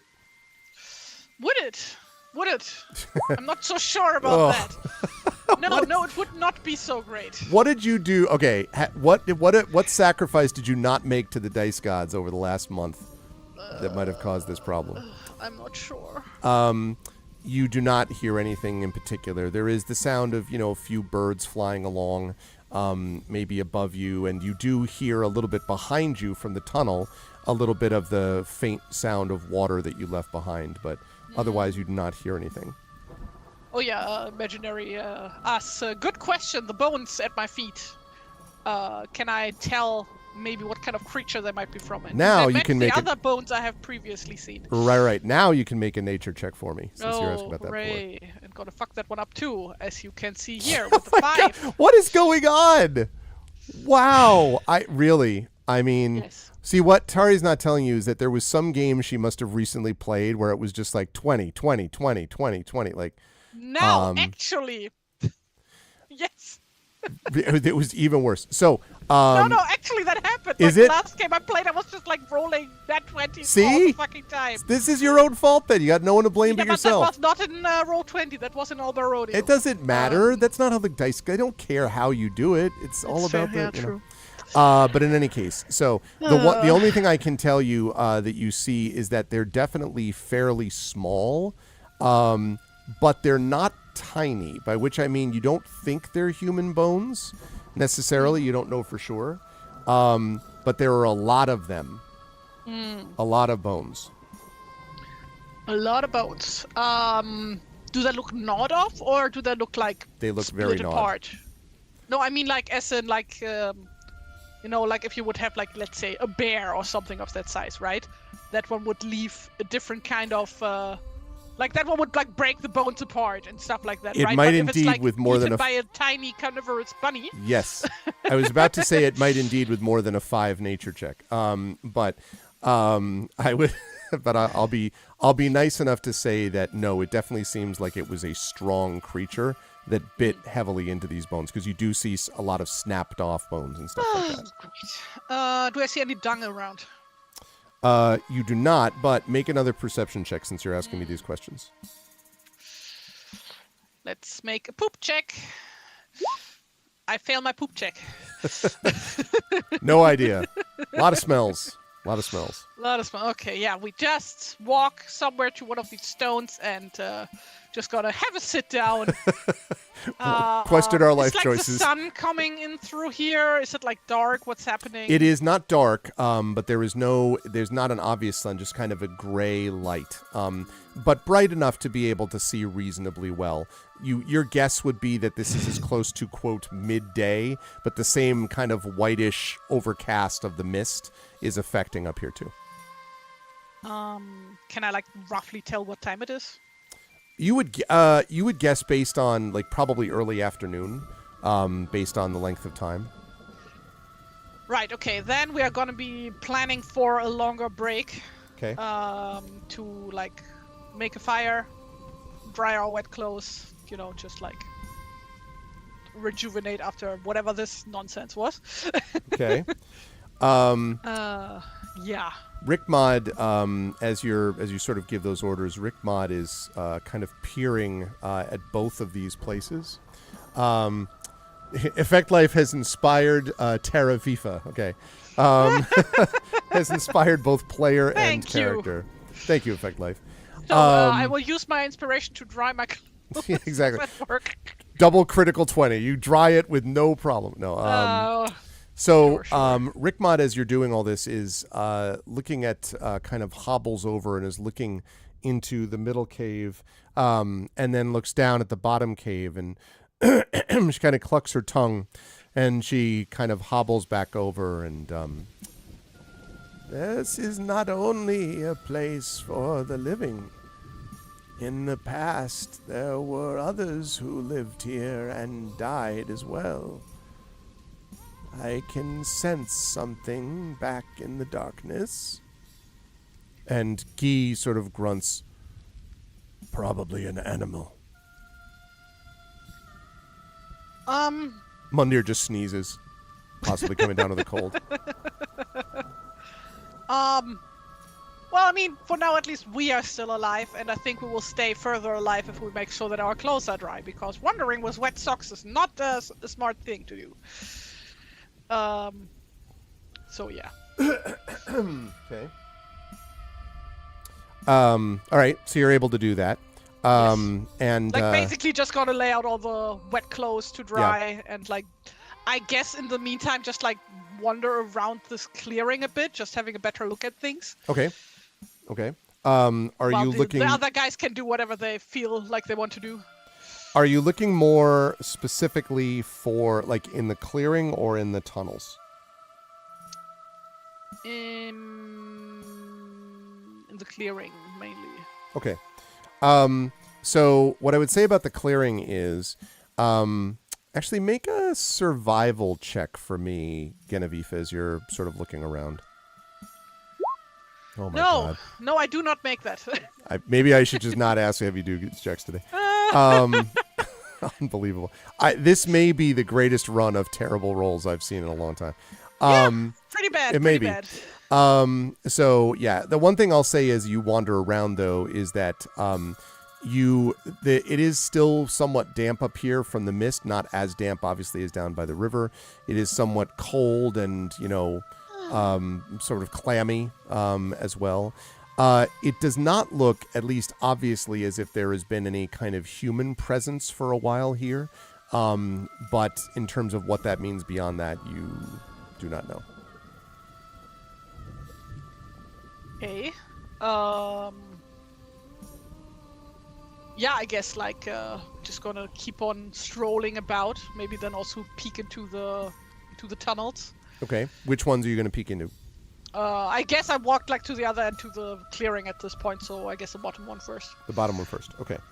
All right. When you go down to the bottom one, you can. I'll give you a little bit more of what you see. You can't see too much of it because it's dark inside, but you can see that there is a narrow passageway, and the narrow passageway seems to lead to worked stone. So on the inside of this tunnel is not just naturally occurring stone, it's stone that has been literally hewn by hand. Okay. How old does this look like? Is there like moss growing on these stones? Or? Yes, looks quite old. Someone needs to power wash this. So, yeah, I'm gonna keep walking to the next one. Okay. Now, also, I'm gonna have a look at the bones that are like in these spots, if they like match the other bones. Okay, they or do. They do in Or, the like, sense if that. anything else of note about them. Yeah, I was going to say they do in the sense that they look like they were chewed by the same thing or things that chewed the other ones. But again, more just like a combination of bones. But I will also say that in that sort of central one there, it is, first of all, a little bit larger than the others. It's much taller. And there is a very strong animal smell here. I don't mean bones. I mean, even without a check, you can smell something very, very strong. Okay. So that's not great.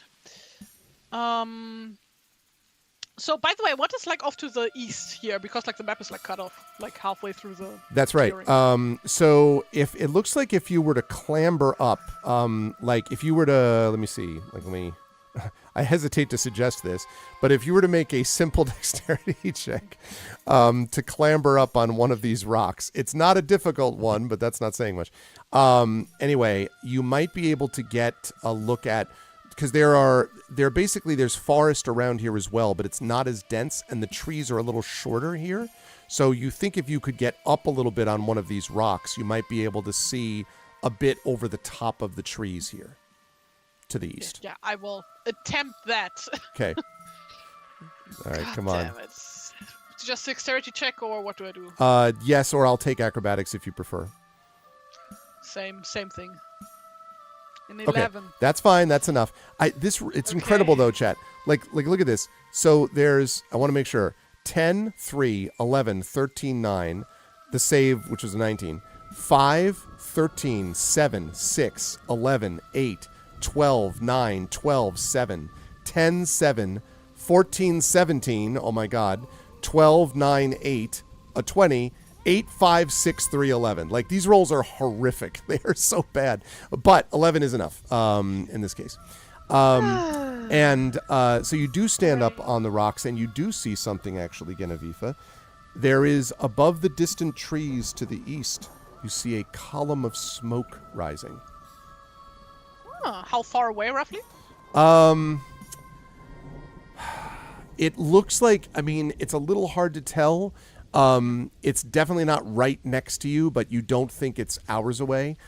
Could be half a mile-ish, maybe. Kind of depends on how much of the forest is left. But you can definitely see it rising from where you are. So that's not wide, not far away at all. Right. But is there like forest in between? There is forest in between, but it's not as dense here. Yeah, but we don't know what might be lurking there. Okay. True. So, I guess about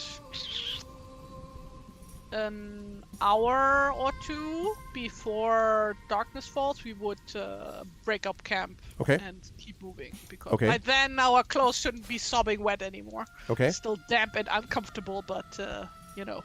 Okay. You can do that, for sure. As you sort of as you move, kind of break camp and prepare to move away, you can see Rickmod kind of peering over her shoulder every so often, especially at the leftmost. Well, both of them actually, leftmost and central one, and every so often kind of sort of chuckles in her odd way to herself and says, "Things left in the dark Things left in the dark. Well, that's And not ominous. you head on to the east. You'll be happy to know that you do not need to make any other checks because the forest is left dense, at least until now. We'll see. And you climb again. As you climb, the trees get shorter, and eventually you're just dealing with what almost feels like not quite. I don't want to say scrub brush because there are still trees, but they're definitely shorter. And having gone up and up and up, you can feel the wind is higher here. Again, the mist is ever present all around you. But there are little moments of little rays of light that kind of shoot through and hit the ground. And eventually, when you get to the top of this one sort of smaller hill, you have to sort of stop because right in front of you is a dip, like going back down into what is like, it's probably too dramatic to call it a valley, but let's say it's a depression in the land. And around it, these shorter trees that I mentioned. Yeah, relatable.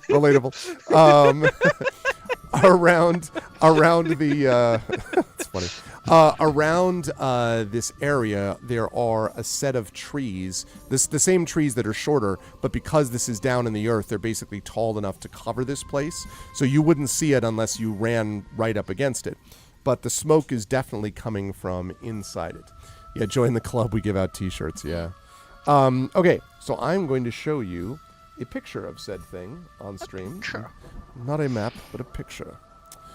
Okay, and let's see. Nope, I almost did it the wrong way. This goes to paint, paste, crop. Oop, I think I accidentally. Wait a minute, I screwed this up. I just accidentally put two on top of each other, which looks very weird. Okay, paste, crop, save as. All right. I'm just now noticing that giant Gandalf figure that you have like in the background. You haven't seen that before? No, I never noticed it before. Though it could be that it was always like off screen and you had your camera slightly differently turned. My friend Russ gave this to me. And, oh God. It is. Now I started a whole new tangent, everybody. Holy shit! So it is not just any Gandalf figure. And he's gonna drop it now. Nope. So there he is. And let me see. Where's the thing? The thing. Yeah, there's a thing. Okay. So it's like made of rubber or something. Well, the cape at least. Only one Lord of the Rings. Ha! Only one who can benefit his will. And he does not share power. Incredible. Why is the sword broken? Oh, I'll get to that. Doesn't work. Oh, I need to get more battery. Rip. Okay. Anyway, there is a he does the "You shall not pass." Okay, so this is funny. The sword is broken because some years ago, when I was still living back in New York, there was a unexpected Halloween blizzard, and the power was lost because my old house used to lose power quite a bit. Yes. So we lost power, and we had set up some candles, and we accidentally put the candle too close to the sword. And we noticed it, so we ended up like, oh no, we had to blow it out. But I was like, how cool is it though that he's got a burned sword? Like it's almost like sword that was broken type of thing. You know what I mean? Wrong character though. I know. He's got a removable Greg, you don't hat. even know your Lord of the Rings lore. Hey, listen. He hasn't even read the Silmarillion, You everybody. shall not. But anyway, I thought it was cool. Yeah, and yes, I have. What are you talking about? It's a stupid in-joke. You always like, do you even Silmarillion, bro? I guess. No, it's like more like when somebody like doesn't know anything about whatever topic, then you just go, oh, he hasn't even read the Silmarillion. Mm-hmm. Like, yes, I see. Oh, you haven't heard of the latest political thing. Oh, you haven't even read the Silmarillion. You haven't even read the Silmarillion. I wonder if I can get the. Oh, it's me. No. He used it all up to say that one thing. I'll have to get the batteries later on. Anyway, yeah, but my obviously from the movies, Yeah, it's pretty dramatic. Yeah. And so I've had it for a long time, and yes, it's a good sort of like cue as to where I want to stop my camera. You just go to Gandalf, and then you shall not pass. Get it? I'll put that back. That's what I'm sending you for Christmas. Hey, listen, first you've got to prove that you can accept things that I send you, Mr. Birthday Guy. All right.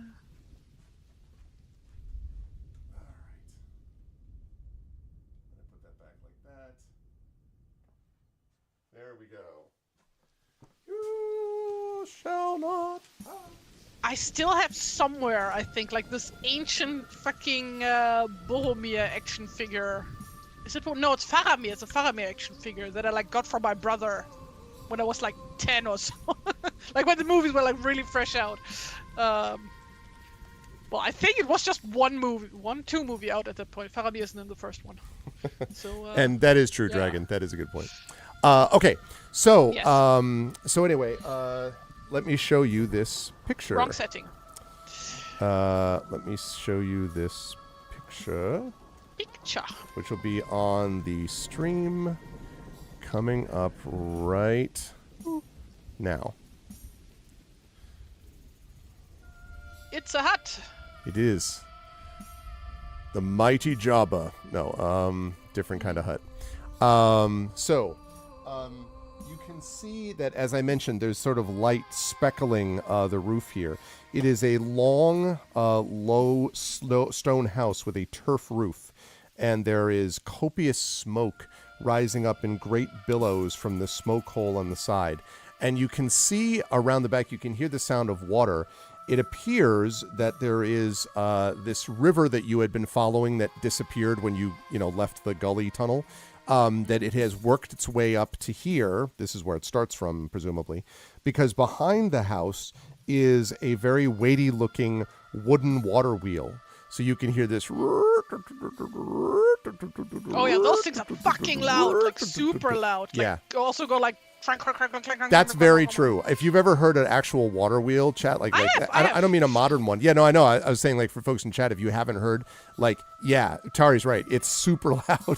It's cool, but it's very, Yeah. Um, Like I've like with school, we once visited an old paper mill, a historical one in the region. Very, very cool. Incredibly loud. Yeah, that's actually that was the same way I first heard it. Was I went to Old Sturbridge Village, which was like an old like colonial era, and it was the same thing. I was like, wow, this thing's loud. Anyway, so as you come up there, so you hear this, and Guy kind of looks down and sort of grunts and says, "Occupied." That means that maybe we can stay the night here at least, if this might not even be the home of whom we are looking for. What if it is and he doesn't want us to be here? We'll just make sure that he will want us to be here. Positive thinking. I mean, this day has been going great so far.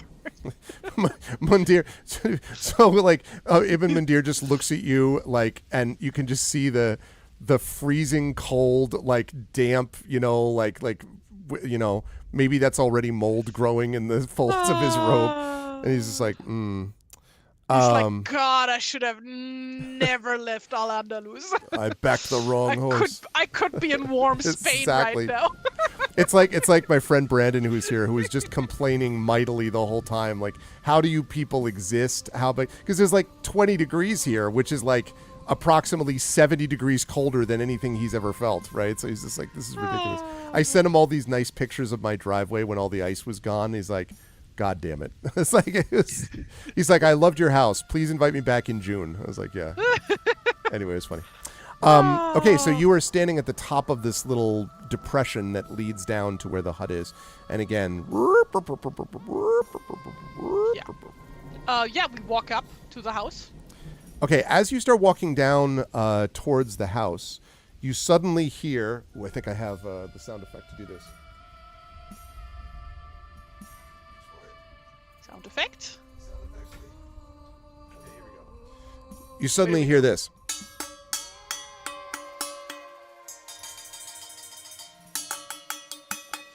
Does this sound like I'm sorry. You hear this great shouting from inside, and then there is this psst, and without warning, every opening in the building gouts forth steam. Just like windows, doors, like everything. And you can see that in the low door ahead, it's actually not a door, it's a leather panel that seems to be hanging from it. And it is thrust aside, and out comes a short-looking creature. It is about 4 feet tall, has dark purple-gray skin, a shock of black hair, and a bristling beard. And as he comes out, he is roaring with laughter. And he is clutching in these robust-looking pincers, like Smith's pincers, a black sword blade. And he holds it above him and, I knew it! And then he sees you and stops immediately and stares at you. Okay. Greetings. Hello. All right. Now I need to make a roll. I'm going to make this roll public, chat. Let's Just see. so that everybody can have a laugh when you roll well. Well, I'll roll like shit. Well, so this is, so we got a 4 here. Do you want to move me back to the other map then? So that people can see where we are relatively speaking? Oh, sure. Yes, absolutely. Let me do that. Okay. Remember that I rolled a 4. I'll come back to that. So we go here. We go here. No, I'm by The line must be I'm drawn here, which means you are now, that's correct. You are now here. Okay. And so he sees you, and for a moment he sort of stares, and then, no! Oh, well, you just stay right there then. And he turns around and, charges through the leather paneled door. And when he emerges, he comes out with, just a moment. Let's see. He comes out with something small clutched in his hand, and he bustles over to you. And he says, well, it's good of you to visit. It's good of you to visit, and this is for you. And he thrusts forward what looks like, and I'm trying to remember the name of it's not chess. I'm trying to think of the name of the old Viking game that was... Nefertafel. Nefertafel. Yes. Yeah. One of the wooden pieces for that game carved 1 in second. yew wood. Do you have one? Oh, man. Let's go. Excited.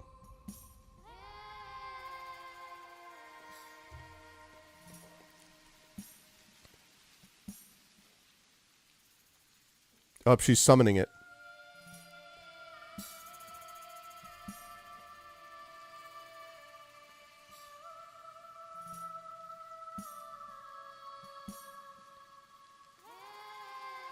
I've sent my squire to fetch it. Okay. And it is made of yew wood, and he hands it over. He says, here, take this. It is for you. Thank you very much. Is this a game piece? It is. And he says, it's one of the great games. I like playing myself sometimes.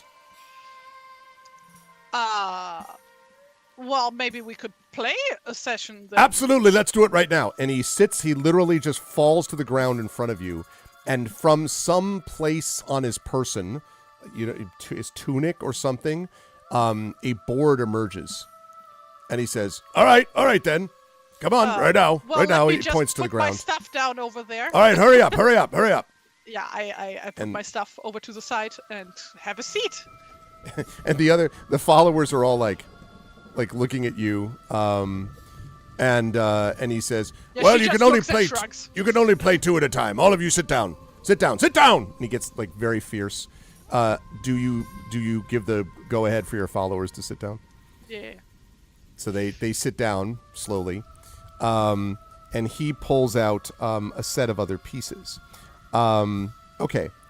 I would, and he starts moving the pieces around the board. Now, because I don't actually know how the rules of this work, Tari and I are not actually going to play this game, at least not directly.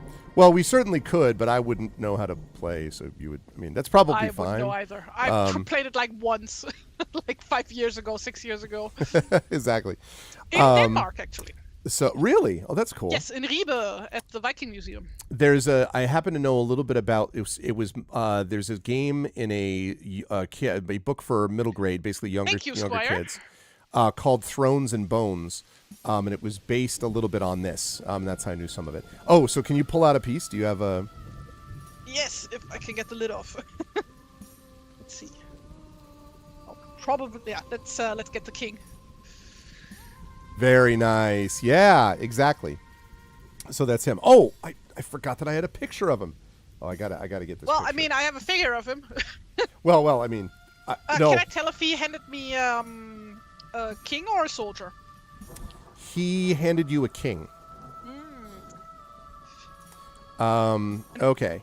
And let me give you... I actually meant a picture of this guy, not the piece. I'm going to put this on chat so you can see it. Put this on chat. Put this on stream so you can see it. Ooh, those are so cool. Yes. I'm assuming these are replicas of like historical figures, but I am not sure. This is Nari's game, so not mine. Very, very cool. Well, this is the... got like a decade ago or so. Probably says somewhere. That's super cool. This is the guy who gave it to you. Wait, I'm looking at the wrong tab. Ah, very nice. He kind of needs a pedicure, huh? He's well, I don't know. He's you know, he's doing what he can. He looks like he has not had the toenails cut for a while. So he waits and points says, "All right, come on." So what we'll do this as is we will do this as an intelligence contest, I think. Oh boy. So you can make an intelligence thing here. I'm trying to think. If you want to pitch me on why Genevieve might have done something with this game before, I would accept that if you can make a reasonable pitch for it. Not saying you have to, but if you think she would have had exposure to it before. Unlikely, but she probably would have played her fair share of board games or like whatever you would have called board games, like social games. Social like games this. at the time, yep. Okay. But like she is from too far south to really know of this one, I think. Like I think this one was only historically known in Scandinavia, so she would have probably rather played chess with even Mundir. I see. Okay.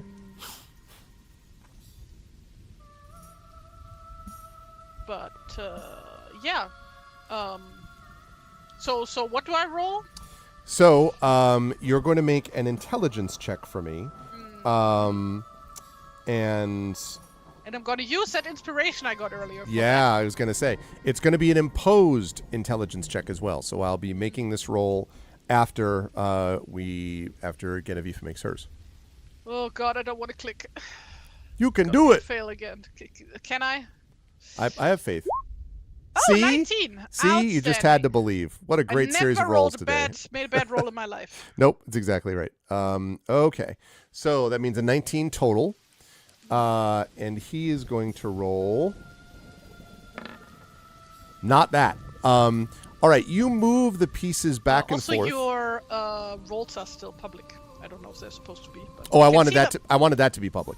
Okay. Yes. I'm doing that on purpose. So you managed to seriously outplay him. And when you have, again, don't remember the rules of this game specifically, once you've captured it or taken the thing, whatever, he says, you sort of do that and he stares down at the board. And you can see his jaw working. And then, let's see, he says, "Well, you've beaten me fair and square. And that means," and he leaps to his feet, "I've got to give you something." And he runs away and barrels through the front leather part again of his house. He's a bit ADHD, huh? And emerges. He's something for sure. He is definitely something. And he emerges with the following. It is... Rolls are still public, by the way. I know, still wanting that to be. Okay. Yeah, this is on purpose, because he's on purpose, so to speak. He brings you out what looks like a small iron boat. Oh, And that's cute. And he brings it out to you, and he says, here you are. Oh, that's lovely. Ah. And she like takes it and has like a look at it. It's like it's a craftsmanship. It actually is pretty well detailed, yes. And it's sort of assuming you don't know if he made it or not, but this thing doesn't look like incredibly graceful, and yet the sort of deal of it is pretty impressive. I'd also like you to make a perception check, and I'll give this to you at advantage, Tari, as you're looking. Thank you. Now I'm wondering if it's because I'm doing so well, or if you just want to throw me a bone because I've been rolling so shit. It's because no, not the latter. Perception. Not yet. Oh, natural 20. Hey, Here we see, fucking go. it's about time. Yes. As you look at the ship, you're sort of struck by it, and it looks vaguely familiar. And you start looking at it in more detail, and you realize you see a sail, you see oars, and then when you look even more closely, you see the same number of oars as on your ship, and the same number of people. And on the front of the ship are two small figures. And as you really peer closely, one of them is wearing armor and has a weapon. The other one has a helmet and a bow. Huh. It looks What like does the your figure ship. on the what does the figure on the helm look like? Like Like an otter? Yes. Yes. Okay. Damn. Okay. I mean, at this point, I'm not sure. If I could be more weirded out or spooked. I mean, she has literally met God earlier today, and lived to tell the tale. It's true. So, it's like, well, this is cool, I guess. It's like, thanks him. Like, oh, this is like really lovely. Where did you get this? And he glances at it, and then he says, "Well, that's a funny story." It's a funny story. It all happened when, well, you see, it began, well, you see, it was like this. It was,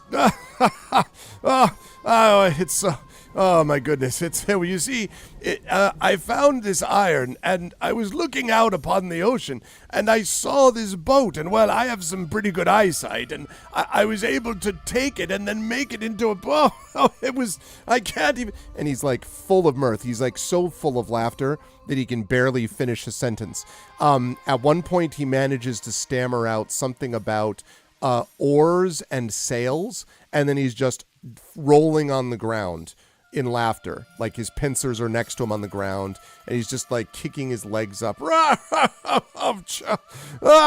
It just keeps laughing very loudly, like echoes throughout the clearing. And Genoveva just tries to match his energy. Fails, by the way, but she tries. as she's laughing, yeah, he's just roaring in laughter, just like like everything is the biggest joke of all time. And then as he rolls along, he suddenly kind of rolls over fully, like once, and then says, and when he comes up, he's laughing as he rolls over, and when he comes up the other side, his face is just suffused with grief. And he says, "It was that time that I thought there was a time when we could make anything in the world, and now it's all gone. We can't do anything." And just rivers of tears. So I And stand corrected, this is not ADHD, this is bipolar disorder. so Yasib comes over and whispers to you, "What are you going to do about this mad thing?" I'm gonna roll with it. Roll with it. Yeah, she scurries up next to him and goes like, there, pats him on the back. So what's up? What's wrong?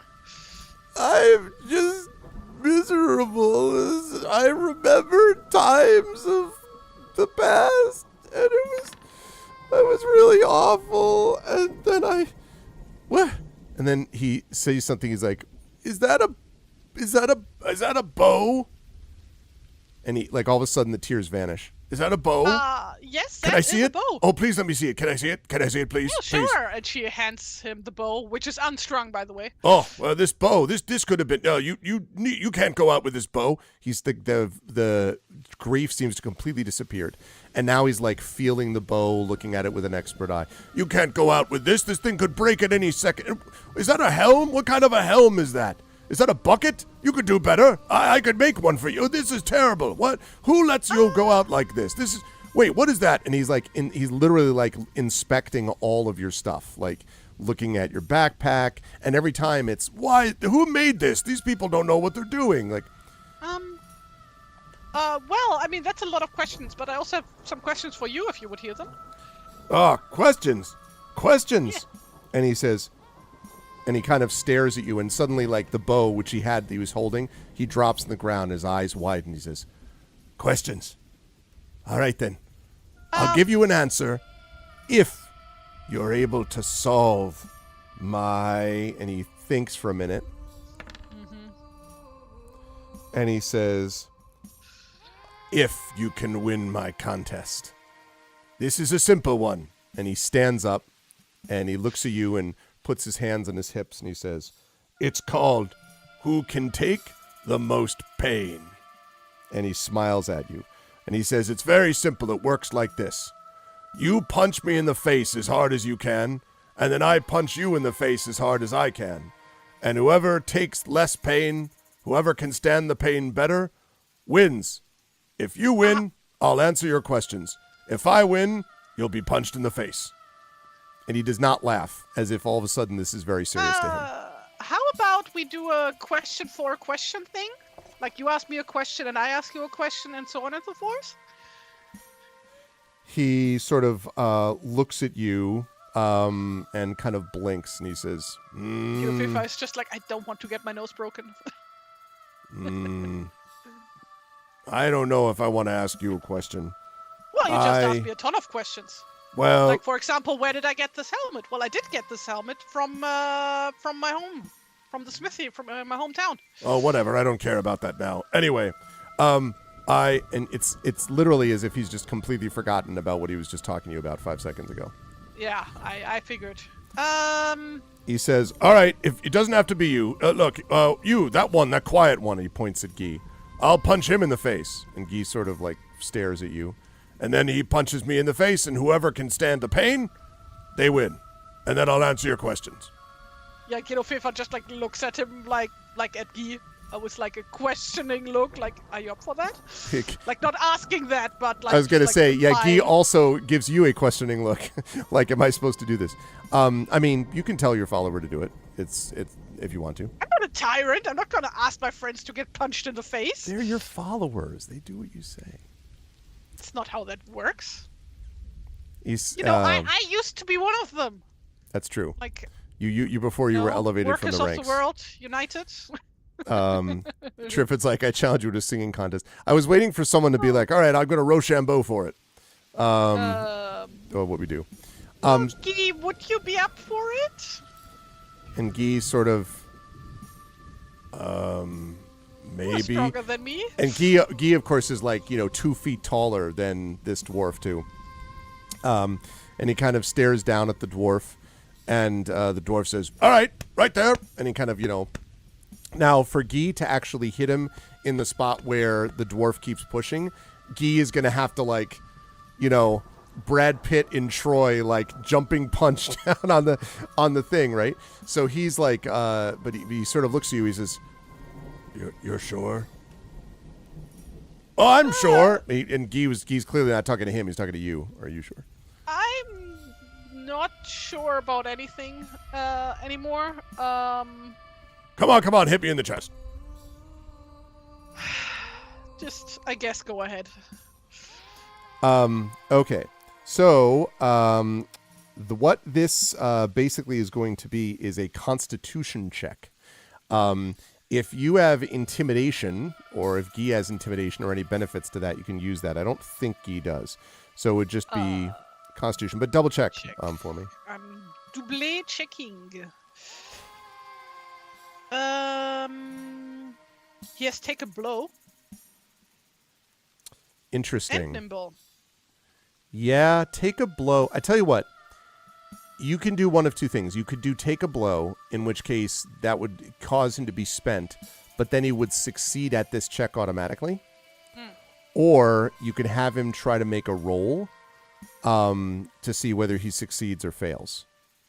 I'm gonna have him make a roll, and I'm gonna use follower Inspiration, okay? inspiration for this. Seems logical. I will make sure to remove that inspiration point. Have you used your inspiration point yet? I don't think Yes, you did I use have. it. Okay. And I did fail that roll despite the.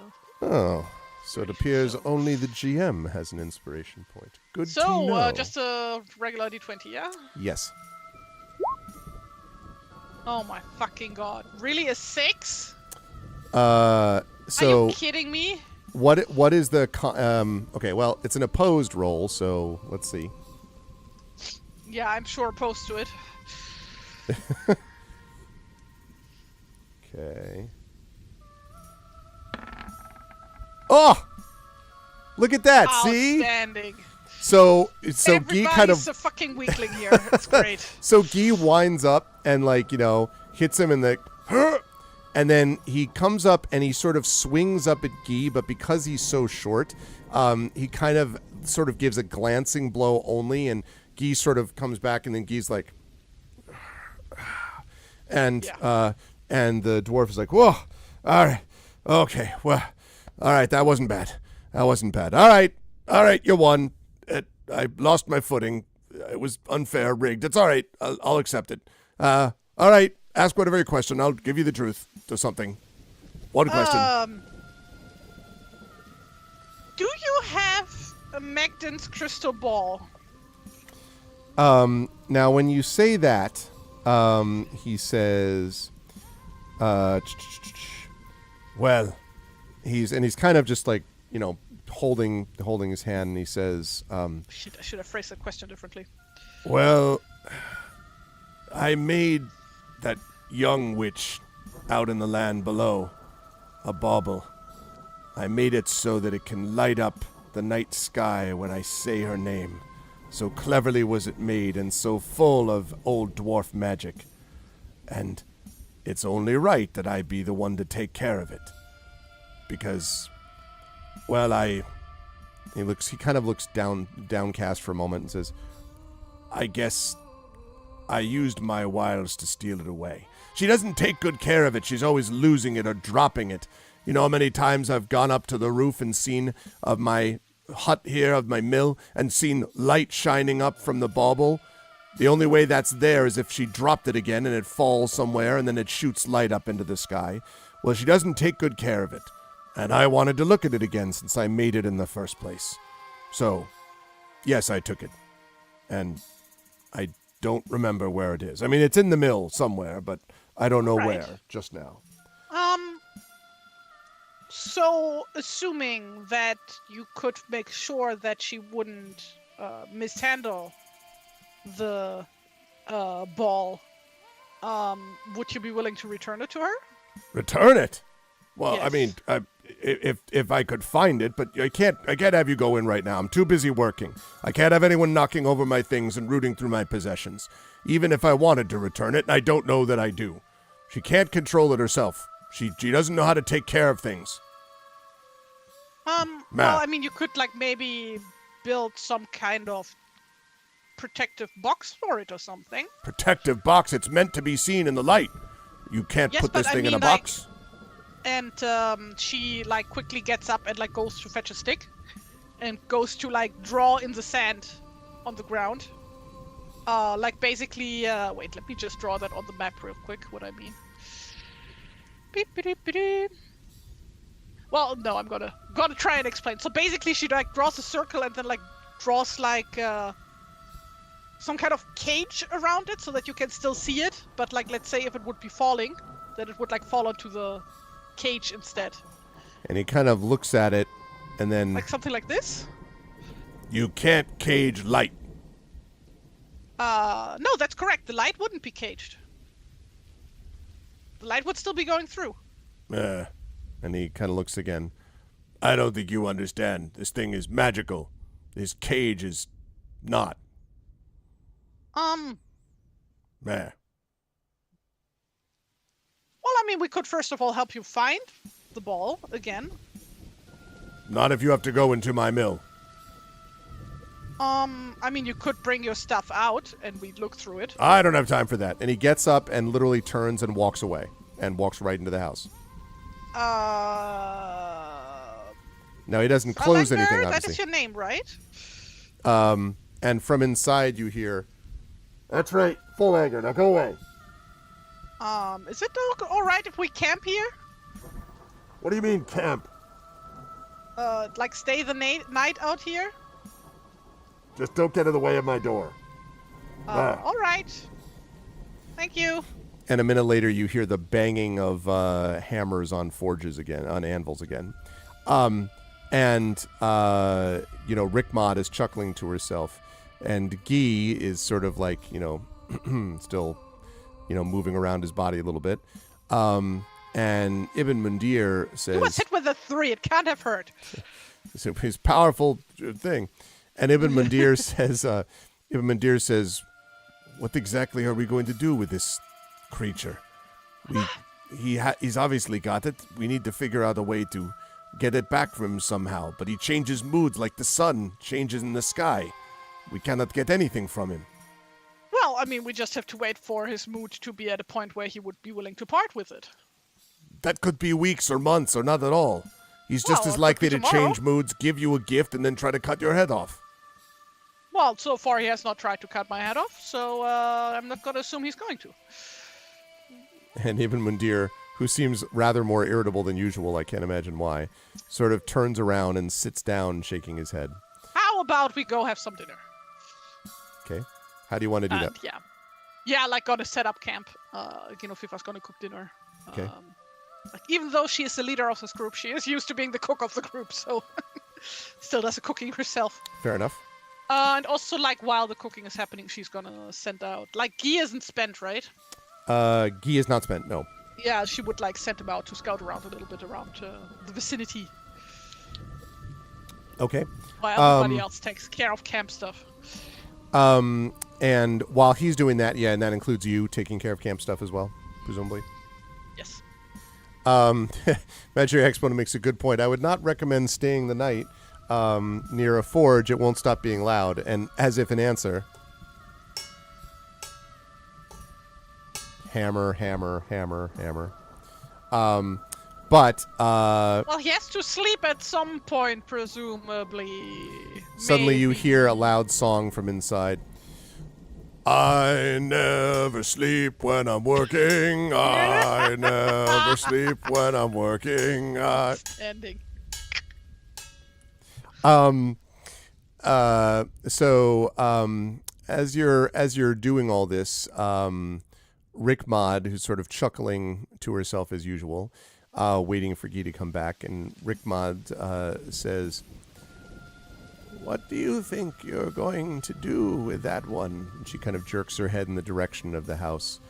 Are you going to just wait for him? First of all, we are going to wait for tomorrow, and then we are going to see. And she nods. It's been a very, very long day. I think we can all agree. It certainly seems so. I wonder whether or not he'll have forgotten all about you by tomorrow. I'm enjoying sleeping later than now when I'm not working. Yeah, not a wonderful right. lyricist. Okay, so we're gonna have dinner, and I don't know how late it is at that point. Probably early, mid-afternoon to late. We don't have tents; we just have bedrooms. So, right. Breaking up camp is a matter of minutes, basically. The good news is that you don't see any animals around here at all because they've probably been driven away by the sound of loud singing. Exactly, the noise. So basically sending Guy around to have a look around. Maybe he finds actually a nicer spot to set up camp. Okay. Where it's not that loud. Yeah. Which we then would move to. So the good news is if you go behind the house, you don't have the sound of the forge nearly as much. But then we have the wheels. Exactly. But if you go there, no forge. Or you could stay here without the windmill sound and then you just get, I've been working on this weapon all the live long.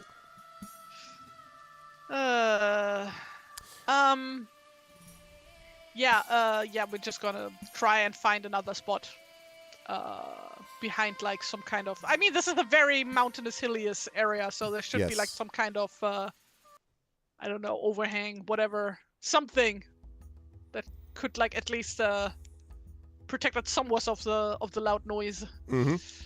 And you do find something which muffles it a little bit as you are trying to get some rest. And actually, what I'm going to have you do here, Genevieve, is I would like you to make for me, please, a Constitution check. And the reason here, actually, let me think about that. Saving throw. Oh, I'm not bad at that one. Saving Okay, throw. it's And fine. the reason for this, before you do it, the reason for the saving throw is that it is very hard to get to sleep, and to avoid getting a level of exhaustion, you need to try to get a little bit of rest, which is hard to do when you have a loud, vaguely insane dwarf hammering wildly on a forge and singing songs about how he never goes to sleep. So you're doing the best you can. So you need to make this check. Unnatural 19. 19. 19. That's 19, perfect. Sorry. Yes, you're able to make Like that my with one ease. good stat Constitution. Yep. So you do actually okay get some stat. rest. You do have some uncomfortable dreams that about people sort of hammering away on the side of your ship, and every one of the people in your ship is a version of Full Anger the dwarf, all sort of laughing, and then every so often they all throw like gifts at you, like pieces of different things or whatever, and then they go back to, some of them arm wrestle, and then they go back to rowing. It's a very strange dream, but you do get some rest. That's right. We do have both channel point inspirations for this month. That's right. Okay, so when you awake the next morning, the forge has blessedly stopped, and you do not hear any sound, basically from within. Although there is something like a kind of a rumbling maybe from inside the house, but not a forge sound. Yeah, before we actually go back to the forge or mill, whatever, would go hunting and foraging, if we may. Okay, sure. Because thinking maybe we can persuade this guy with some nice fresh breakfast. Okay, seems reasonable. How about you make let's make this survival check to see what you get. 11. Yeah, what are you trying to get him of the food? Well, first of all, I don't know what is roaming around here. Yeah, that's what I was wondering about. Like you can probably track down. There's a couple of. The thing is, you have to go a little bit further afield because, like I said, none of the animals want to come close to this house. Can't imagine why. You obviously could forage and get like berries and things like that, or you could try to go a little bit further afield and get like the equivalent of a rabbit or a fox or something like that. Fox? Doesn't seem yummy. Little lean, little stringy. Little lean. Yeah, no, like a rabbit and then make some stew for breakfast. That would be nice, probably. Okay. I would like a dexterity check, please. And like Actually, some, not check. Make a regular attack for me. Going to A attempt regular to attack? shoot. You're going to shoot it. I'm gonna shoot shoot it with my hunting bow, which is an unnatural 20. Yep, you absolutely just destroy the rabbit. Right It in front implodes. And then yeah, there's no rabbit right in left. front of It just right in front despawns. of its kids, and that's what. And Yes, they of all course. fall to the ground, covering their Yeah, cute like bunny try and eyes. Forage some herbs Okay, and stuff like that. you're able to do that, I would say. Mm-hmm. Yeah, and then like going back and like putting together breakfast and like maybe luring him out with the yummy smell of yummy rabbit stew. Okay. All right. So you just come to the door and like say anything, or do you like, just No, I basically where we had dinner, like same spot, gonna set up like a fire with like the camping pot, whatever. Okay. Just cook. Okay. You do that. After probably about 15 minutes or so, the leather panel opens again, and Full Anger comes out and kind of looks around, Good morning. and then and sort of looks at you, and he doesn't say anything at first, and then he says, As I always say, pause, hold please. Don't go into my house uninvited, or I'll grind your bones to make porridge. And then Homer Simpson backs up, and the leather panel closes again. That's quite all right. Gotta keep cooking until the stew is done. Okay. Which is gonna take a while. So, just gonna mind our own business. You know, the other guys are probably like tending to the gear and whatnot. Whatever needs doing. About 20 minutes later, Full Anger's head peeks out from the door again. He says, as I always say, small on the outside, big on the inside. Right on. Panel closes. Just gotta keep going. And Yasib whispers, I think I've heard Rickmod make more sense than him. Possibly, yeah. So, I think breakfast is almost ready at this point. Who And would they're- like a bowl? She says loudly. Again, the panel opens, and he stands there with his hands on his hips, and he says, as I always say, one would be wise to never count clouds before it rains. Would you like some breakfast? And he starts to go back and then hits his nose as he stops. Breakfast. Yeah. What kind of breakfast? Rabbit stew? Kind of grumbles. He says, well, as I always say, a sleeping dog scratches no fleas. And he comes out of his house, and he walks over, sits down, and waits. Yeah, she hands him a bowl. And it's like, my name is Genofefa, by the way. Very interesting. And he just just completely, tips it. And you hear this, just awful slurping sounds. And when he lowers it again, his beard has got rabbit stew running down it. He says, what'd you say we're here for again? We want to help you find that crystal ball of yours. Oh, well, I'll find it eventually. Don't worry about it. It's good stew, though. Well, we are kind of on a... We really want to see it, though. Too bad I don't have it easily there. Well, can gladly help you search for it in your house if you would invite us in. No one comes in my house. It's good stew. No one comes in your house? Except What about me. you, then? Nice try. Hmm. These sounds are horrific. I think it's fair to say. Whatever ASMR is, this is the opposite of it. ASMZ, FSMR, Wow. WTF SMR. It's really bad. It's bad. So he, but he seems to be enjoying the stew anyway. Wait a second. Let me think. How about I play you to be invited into the house?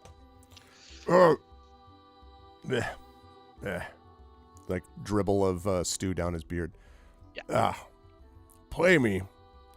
Like another round of Finefetafel? And he kind of looks at you and he says, and he at first, you see him and you're sort of looking at him. And then he kind of glances at you and then he says, that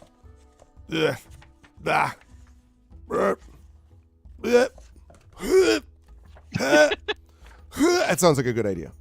And so he says, we'll play, but not Neffel, Devon, whatever the hell you called it. The Nefetafel. Yeah, right. Instead, it'll be this. And he pauses, he says... Poker. Exactly. All right, aces are high. No, he doesn't say that. He says, it's time to have a riddle. A riddle?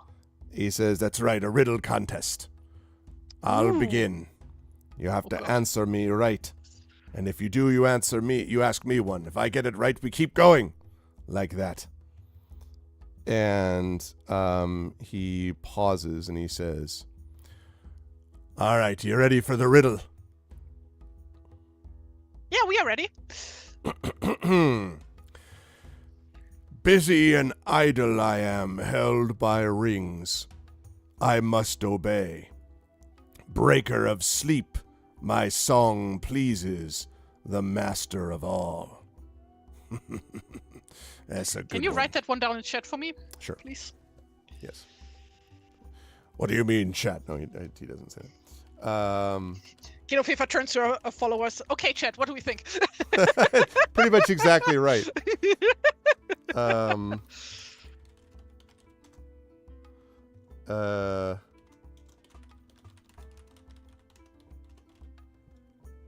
on a second.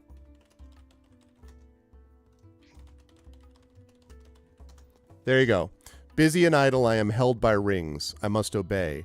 Breaker of sleep, my song pleases the master of all. Okay, so before anybody else chimes in and tries to answer this one, I would like to try and give this a go myself. Okay. Don't First. answer it yet, chat. Okay, just think about it Yeah. yourselves. We're gonna see what Genevieve thinks. Yeah. Why do you think? Yeah. And he's like, choking, spitting, also licking up the spit.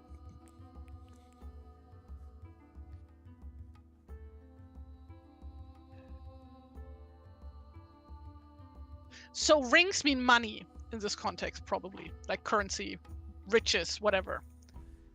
Because this is Beowulf, right? So rings are money. This is Beowulf. Yeah. So like being held by money, by capitalism. Ha! It's a thin metaphor it's for a capitalism. Merchant, probably, because Tesla who based stock money, dropping. It's a merchant. Musk sucks. No, it's a very Because specific. My song pleases.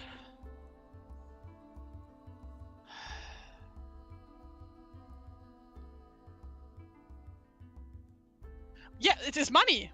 Yeah, the answer is money. Is that what you say? Well, or riches specifically. Now, Anybody in chat have like? I was going to say I have a question. What you could do is you could say your thought is money and riches. Chat could have a go and say what they think it Yeah. is, and then you could decide. Yeah, All right, yeah, chat. basically. Okay, so chat, I'm saying it's like riches specifically, wealth. What do you think, chat? By which we mean Genevieve's followers. Oh, that is actually a really fun idea to have chat be the followers. That's what I'm saying. Like, I mean, if Why for this, have we not done absolutely. this before? That's true. That's actually, yeah, that's a good thought. I Yeah. don't know why we didn't do that. That's a good idea. That is, yeah, actually. It's all right. It only took us 15 sessions to think of it. Yeah. We may do Literally. that, chat. We may do that. No, 13 sessions. We're on session 13 today. No, day 15. But remember though, sorry, our sessions are that, yes, but there were a couple from Tren. So I was thinking of, I'm like that's taking right. it from counting it from that. Yes. Yes, okay. Yeah, I'm not counting trend sessions, just the That's ones fair. that I'm in. You hear that, Tren? Your sessions don't count. No, I'm just kidding. Yeah. Okay. All right. So Effect Life has a different idea, but it doesn't fit completely. Listen, chat, this is for you. What is the idea? You're the followers. What's your idea? Yeah, what's the idea? Yeah. Thinking something along the lines of a water wheel. Not sure if it says. Breaker No, of I think it's wealth. I think it's wealth. busy and idle, I am held by rings, I must obey. Breaker of sleep, my song pleases the master of all. Because Alright. like wealth is held by rings, or like represented by rings. You Darksteel says obey held by whoever rings. Pays you. Yeah. Darksteel says You held by stay rings awake makes to you think get of your it. work done so that you can get paid. Yeah. The song is that like the rattling of coins and whatever. Darksteel says held by rings made me think of a chain. Effect Life says a key, because keys are put on rings. A key is a thing in music as well, and a master key exists. But the breaker of sleep and the obey I cannot find a match for. Yeah, no, I'm gonna say wealth. Note, by the Because way, that's like a specific thing in Beowulf where like money is rings, literally. okay, so you say wealth. Yes, I'm saying wealth. And he looks at you, he's like, yeah, wrong. Oh, He What is says, it then? it's not that. And he sort of laughs. It's a bell.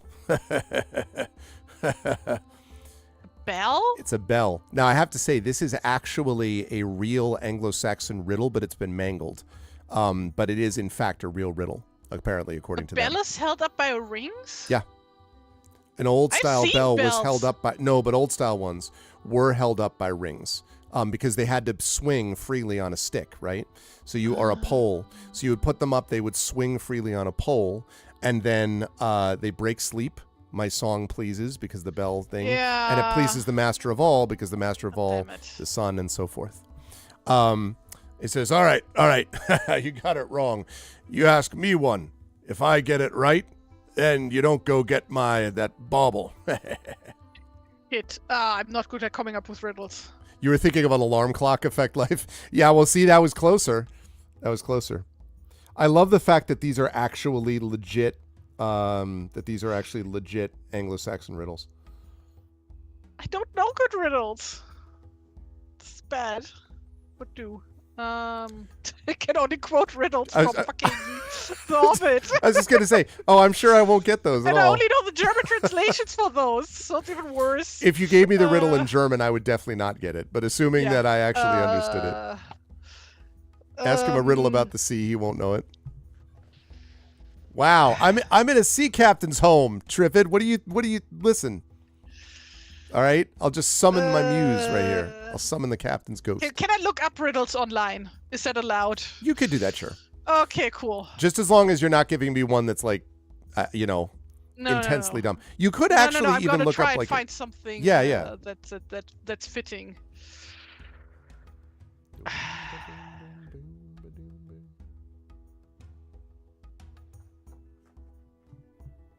Oh. You meant the dwarf won't know the sea. That's okay, fair. this is a cool one. Okay. No, I The know. cloud Triffid. was my mother. The wind is my father. My son is a cool stream, and my daughter is the fruit of the land.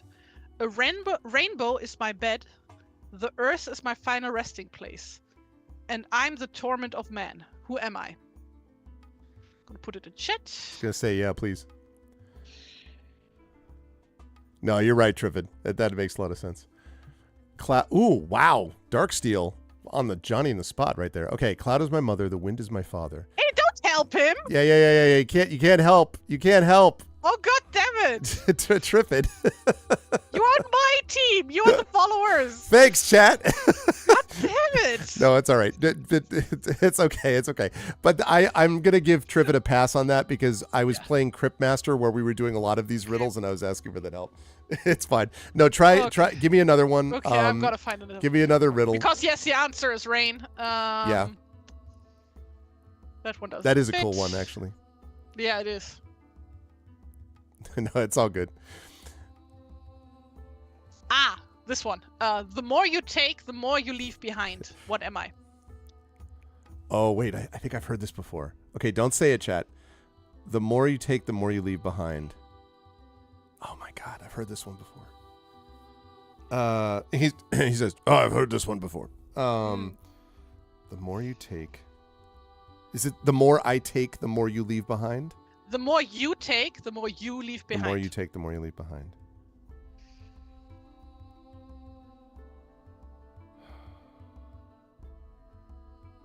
Time? Nope, wrong. What was it? Would you like? It is footsteps. Footsteps. That's a That's good good, one. right? That's a good one. really good one. All right. Well, that means that he's like, all right, then I have to ask you. So I'm gonna. He was gonna ask you a second one. So we tied. Yeah. So we didn't lose yet. Yeah, we're tied. All right. So here you go. Let's see.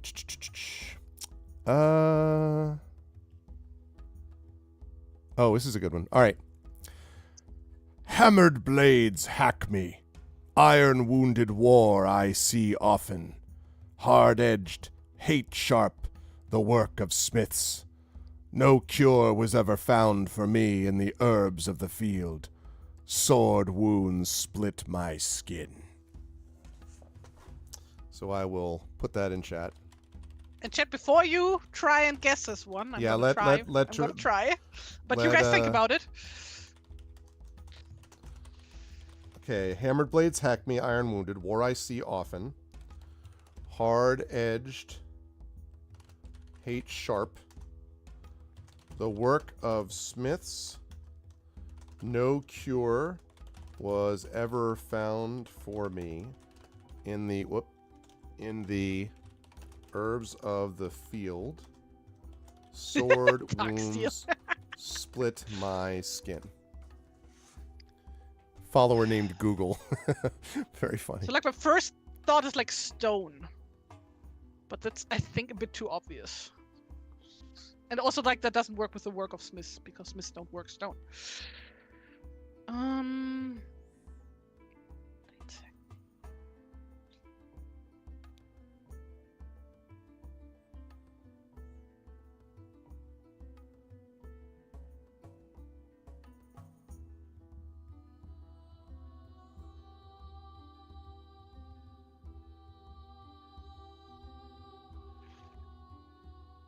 Ooh, plows. Interesting.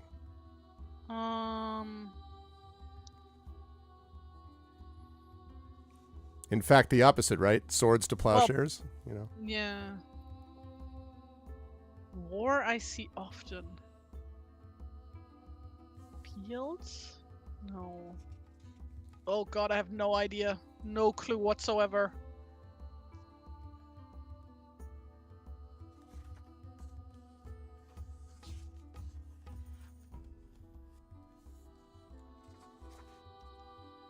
God damn it. Okay, yeah, chat. Any ideas? All right, chat. 'Cause I got nothing. Time to jump in. What do you got? What do you got, chat? Yeah, but plows don't see war often. Armor? How would armor need a cure?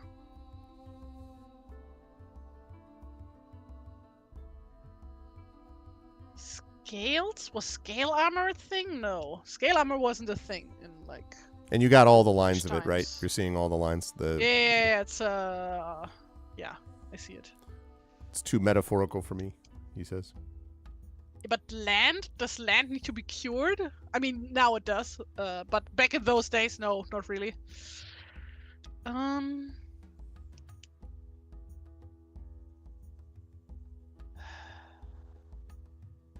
Plague? Illness? The work of smiths. And you can keep thinking about it, chat, and guessing now. Well, plague also can't be it because a plague hasn't happened. We're way too early for the plague to happen. Plague is like way fucking later. Also, the plague wasn't the work of smiths. Yeah, correct. God,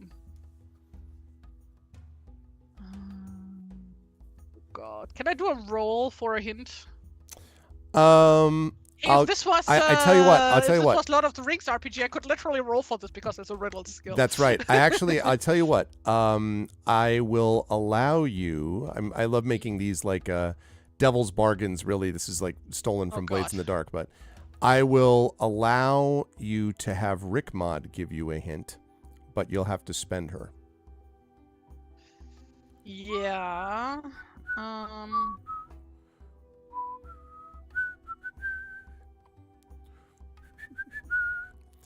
Time. Sorrow? Wait a second.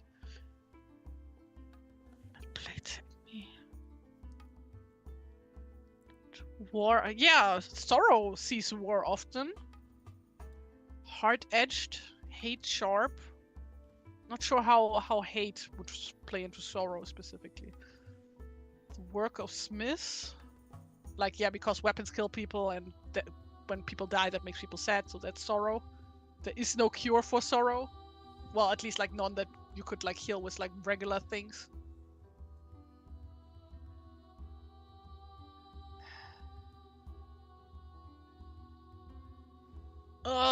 The things I already lost one.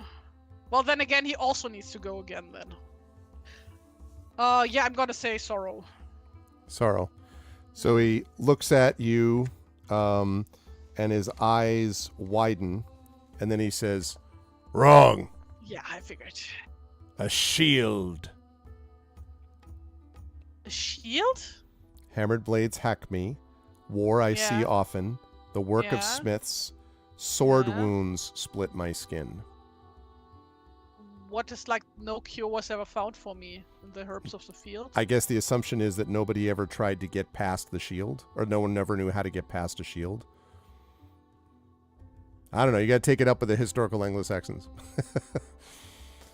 In the herbs of the field is a little weird, admittedly. But yeah. But the work of smiths little. and the hammered blades and the sword wound split my skin is pretty Yeah, good. okay. And also they okay. do see war often. Fine, okay, so I have to ask another one, Fine. right? So you got one for me. Hey, listen, I'm having a blast. Sign me up for riddle contests all the time. Yeah, no, I'm really bad at this actually. Sorry. No, too modern.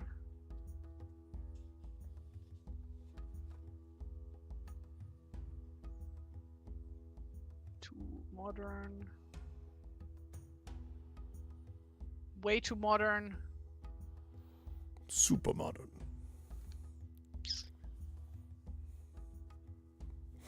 You just who's the CEO of Amazon? Like you just like that's I think Jeff Bezos, super easy. What is that in my pocket? No. Precious.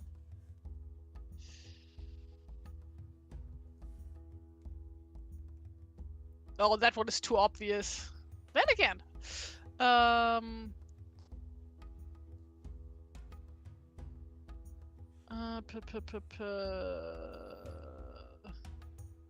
Who are the greatest viewers on Twitch? The Argonauts. Easy. Simple.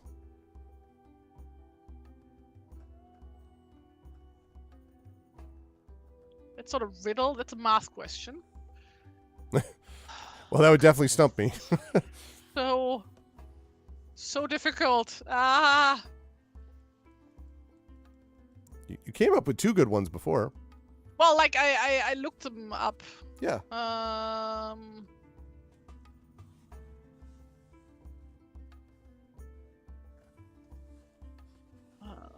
These are like all too obvious.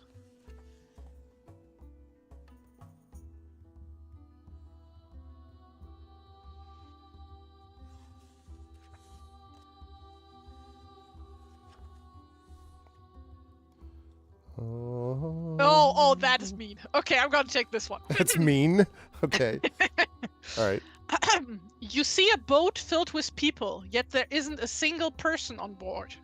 How is that possible? It's a banana boat. No. You see a boat filled with people, yet there's not a single person aboard. This time you don't tell him the answer. You see a boat. He doesn't filled get with, any help. You see a boat filled with people. Yet there isn't a single person on board. How is that possible?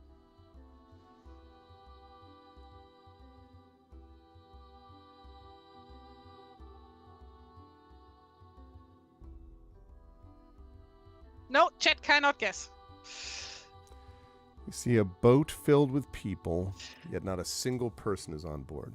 How is that possible? It's magic. No, A wizard did it. exactly. Gandalf said. You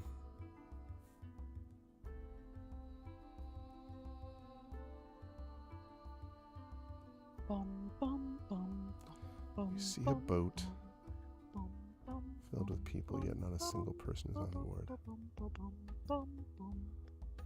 Because there is a pet's name named People. Nope, wrong. That's a good answer, though. It's because all the people on the boat are married. Not a single person. Very nice. Hey! That was ridiculous, but good. That's a good one. Okay, all right. All right, here's another riddle for the Pegasus. That was good. That was good. That was impressive. That's good. It's misdirection because you're looking in the wrong way for it. Yeah. That's a good one. Not a ghost ship. No, I thought about that, but that would, Okay. All right, here we go. Yeah. Thinking caps on. Yes. Again, let Genevieve try to figure this out first. Yeah. Through my mouth, many voices. Various my chants and varied my notes. Often crying openly. Old scope of the evening. Bringing joy to all humanity. I think you could get this one. Through Yeah. My mouth, many voices, various my chants, and varied my notes, often crying openly, old scup of the evening, bringing joy to all humanity.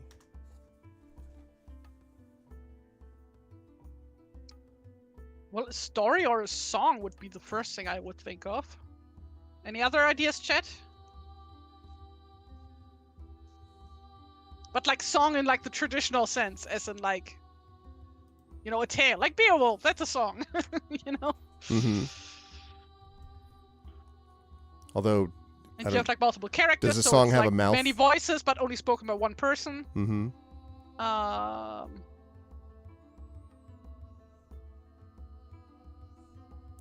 The one hint that I'll say Heel. is that one line is like sounds like birds singing.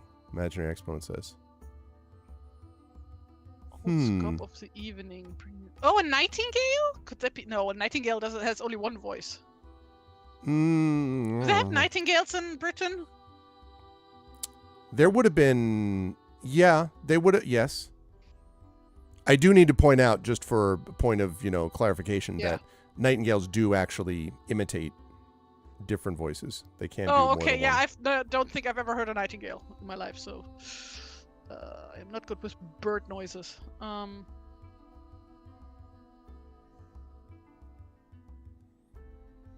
So Exponent said, sounds like birds singing. You suggested nightingale. Triffid says, mouth makes me think of river, but rivers don't often cry. Well, it's like specifically in the evening. Yeah. So, and like nightingales are like, no, like everybody's happy when they hear a nightingale sing in the evening. Yeah, I'm gonna say a nightingale. Sure? I don't know birds. His eyes widen. He says, a nightingale? That's right. I got one. He says, oh, fine. And he gets up and harumphs off. It was indeed a nightingale. He harumphs off and heads into the front. Good clue there, imaginary as well. And goes in to the mill, and then brings it back out. And when he brings it back out, 1 second here while I do this thing, okay? So he brings it out and he says, "That's fine. Doesn't seem to be easy to light anyway." And he brings out what looks like this crystal ball. And I will show you a picture of it. There we go. Well, that's handy. Didn't even have to like go rummage through all his crap. You also didn't need to kill him, which, if you remember, is what Megan Well, was worried about. I also wasn't trying to kill him, and That- I wouldn't have done it anyway. Unless he would have attacked me, probably. But Yeah, he wouldn't have been happy. no, he was a lover, not a fighter. Runsel was a fighter. That's true. Okay, let me show you an image of this on chat. Let's see. Okay. All right. So it looks like this. A beautiful crystal ball, crystal sphere with a gold band around the center. And at the moment, it is, in fact, dim. And there is not, it's not lit. But it definitely seems to be the equivalent of what would be there. And he says, all right, well, I don't know what word you could use. Honestly, I made it, gave it to Megden, and then don't even remember what the word was to light it up. I suppose you won a riddle contest. Maybe you're a genius. Anyway, I've got work to do. Goodbye. And thank you. He turns around and the next thing you hear is, I had a crystal ball, and now I've got none. I'm sitting right here, smoking on a pipe. Oh, yeah. and then like smoke and steam. Ibn Mundir looks at you and says, "Now can we go back to the witches and give them this thing?" Yeah, that would be my idea. So yeah, let's go pack up. And he sighs and squishes off to pack up. And as you prepare to break camp with the first rays of sunlight a little bit, just sort of peeking through, you hear suddenly inside Full Anger saying, "Well, where'd I put that crystal ball? They must have stolen it. I had my stuff so stolen." Oh. And that's where we're going to bring our session to a Yes, a close. bit of memory issues, doesn't he? Yes. All right, one quest down, chat, although it still has to be Yay! turned in. But that was a lot of fun. I was loving the riddle contest. Whee. It was good times, and also fun to play a completely schizophrenic dwarf. That was also an interesting experience. And that's why, by the way, Not I was sure showing that counts as schizophrenia. not schizophrenic. Well, but it's not. Bipolar. It's not. But the thing is, though, it's not just happy or sad. It's just he's constantly changing moods in all different ways. Right? Schizophrenia is bipolar literally a broken personality. So he's just like, I'm happy, I'm sad, I'm curious, I want to give you gifts, I want to, challenge you to a game, then I'm, jumping up and down and laughing. I mean, he's Well, all to be over fair, the I'm not place. an expert, so But yeah, and also very old. But you did it. You made your way I through did it, it. and you found your way after. Actually, the biggest challenge Saved was the kingdom. the biggest challenge was getting past the river, and not falling into it all the time. That with was those rolls. easy. What are you talking about? It is possible, Triffid, that something or someone has shattered his mind. Who knows? It's possible, but but he's pretty old, so he's just living his best life. But this was a good time, Tari, and I'm looking forward to seeing what happens when you get back to the witches and what happens next. How'd you feel about today, and where, besides with us next week, because I think we're doing game book illustration next week. That could be. Besides that, where can folks find you, and what'd you think of today? Well, today was a lot of fun. Incredibly silly.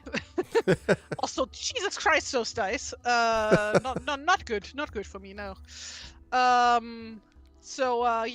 Thanks a lot to the help from chat, especially Imaginary Exponent, who effectively won us this thing. Because I would not have thought of birds. That's a good call. Yeah, that was a bird call. I see what you did there. Hey! Hey, You you didn't even have to wing it. It was good. So, people can find me online on Tumblr and on Blue Sky and on Kara at TariToons, where I occasionally post my arts and stuff. And besides that, people can find me here, presumably next week, as you just said. If not next week, then another Tuesday. Which I don't know for how long are we going to be going at 5 now. Is it going to be like a regular thing now, or? So the way that's going to work is starting, and I think it's not this week. I think it's, sorry, I think it's not next week. I think it's the week after. But give me a second. Is when there's this and then this. Okay. So yeah, not next week, but the week after.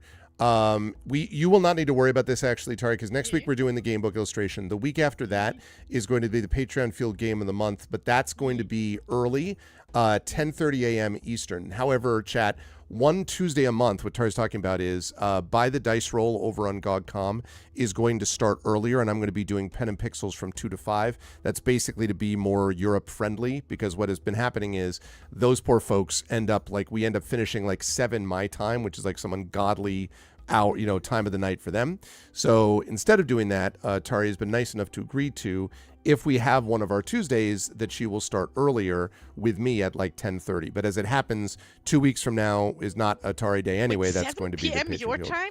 Yeah, that's when like it's been ending. 1 a.m. Yeah, No, it's is that super 1 a.m.? late. Yeah, that's 1 a.m. for Yep. Pirate Jade. Yep, totally. So that's why we decided that it would be easier to be able to make this happen easier, and it's only once a month. So so it works out okay.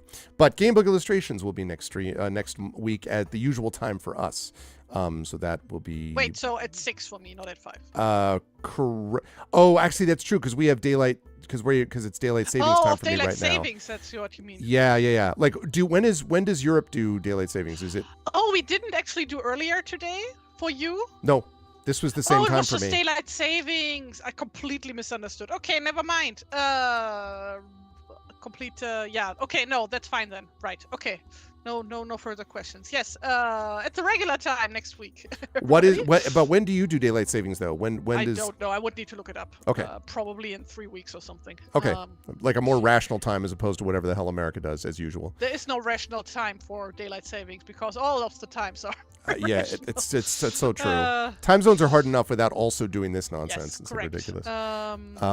Ukraine shifts in 3 weeks. It's I probably think all of similar. Europe shifts like at the same time. Like, would be weird if like one country would do a different time. Yeah. Anyway, I'll be there for that. So yeah, please come check that out. Were we done with the book? The last one? We were actually. What we had to talk about Okay. was whether we were going to do the next one, which by the way is I believe called Stealer of Souls, or if you wanted to do a Lone Wolf one, or if you wanted to do another one. But I'm also happy because I have 2 more of these fighting fantasy game books as well. This next I one don't is wanna written do a by somebody space one different. again. So yeah, no, this is I'm not a done space with one. spaceships for a while. In fact, wait there 1 second. Let me show you what it actually is. I'm waiting. Playing the waiting game. And we're waiting. And we're waiting.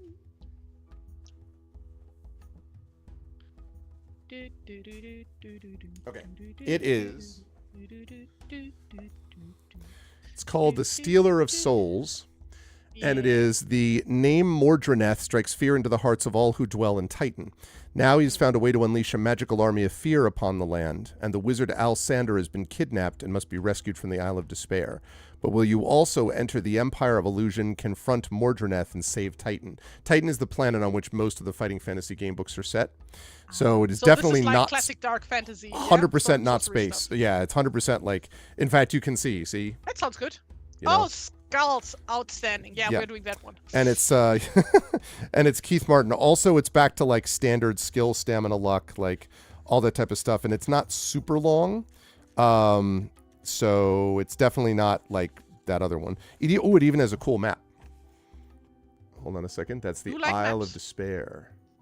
Very nice. So- also a bit pirate themed. Yeah, there's a thing called Skull Bay. I don't know how piratey it is, but it's definitely not That space. sounds very piratey. So But yeah, we will do that next week then. okay. So please tune in for that. And I will go make dinner now because I haven't eaten yet. Enjoy your dinner, and as always, Tari, it's a great pleasure. I really enjoy doing this wonderful work today, and I'm excited for next Beowulf too because I like these little different quests that you're doing, which are very different from each other. This was more silly; the other one's not so silly. So Yes. it'll be fun. But Yes. thank you so much. Also, please give my thanks to your boyfriend for letting me know the time switch, and for that, that was super cool too. Yeah, that was neat. I love it when I can like go, wait a second, I have something. I have for this. You're like, oh, you mean this piece? This game piece. Oh, you mean this gate key. Anyway, but thank you, Tari. Like the Chat. time with some mint. Yeah, oh, yeah. That See? was fun. That was a good time. Okay. Chat, can we get some Thank you love for for having Tari and sleep well, but most of all, eat well. Yes, thank you. And I'll talk to you soon. Bye Goodbye. for now. Alrighty. Okay. So that is going to do it for us here, but not totally, because first of all, we have the Arvocalist coming tonight. We have Neverwinter Nights Doom of Icewind Dale coming up on Pen and Pixels at 4 p.m. Eastern in a half hour. But also, we have to figure out the Patreon-fueled chat-chosen game of the month, and we need to do nominations for that. So, no one go anywhere. Go ahead and install this update. All right, let me pull this up here. There's this. Let's go up to Arvbot. Who uses ArvBot these days, right? Who's with me? All right. ArvBot Plus. Someone in this chat, somebody is responsible for having done this. Okay, I'm just saying. All right, let's do the polls. You missed a riddle game. Yeah, exactly. You did miss a riddle game, Dragon. I think you might have liked the riddle game. Little bit hobbity in that regard. Inconceivable. Okay, let me move that over there a little bit. There a little bit. Okay. Right. So, there is this, and let me put on the polls. That's the one. Okay. All right. What game should Arv play? So, we're going to do nominations for this one, chat. Play this month. All right. And now, nominations, please. What would you like me to play? Oh, what's up, Echo? Little Big Adventure 2. Yep. Okay. Little Big Adventure 2. That is one nomination. There was one, but you forgot the name. Last one I did was Expeditions Roma. It shook. Far Lone Sails. What is that one? Lone Sails. I think you actually mentioned this to me before, Imaginary, and I don't remember. Nobody Wants to Die. What is that one, Dragon? Little Big Adventure 2 is fine. Far Lone Sails. I'm looking forward to hearing what it is. And what is Nobody Wants to Die?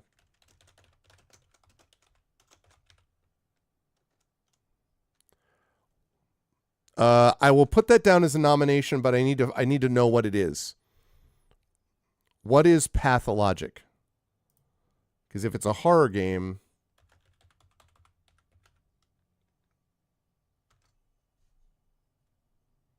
oh no horror, please, Darksteel.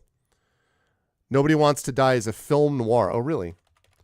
Yeah, it's nothing against that. I just hate horror, Darksteel. Nobody Wants to Die. 2024 adventure video game. I have never heard of this. Dystopian noir.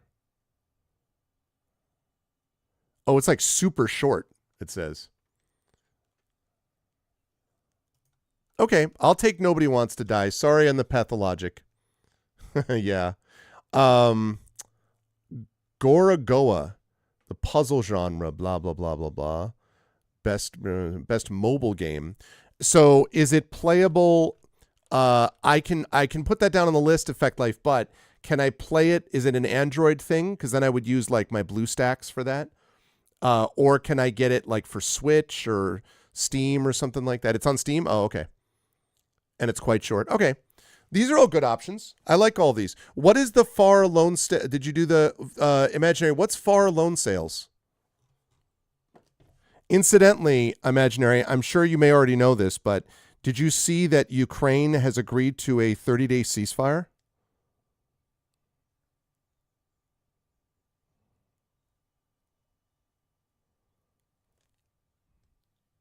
It's a very chill side scroller. Okay. Listen, I'm all about chill.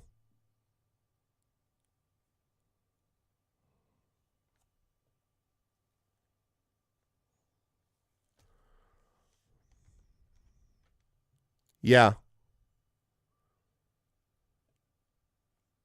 No. Oh, I mean, listen. I'm with you. You know how I feel about this, Imaginary. I'm with you 100%. I was just curious if you had heard about it. I have played Arcanum. I played the whole game. In fact, I have it on my YouTube channel somewhere. I played the whole game of Arcanum of Steamworks. I like that game a lot, Darksteel. It did need some work to be playable. Like you have to put some patches in and stuff like that. Excellent game, though. I like that game a lot. Okay.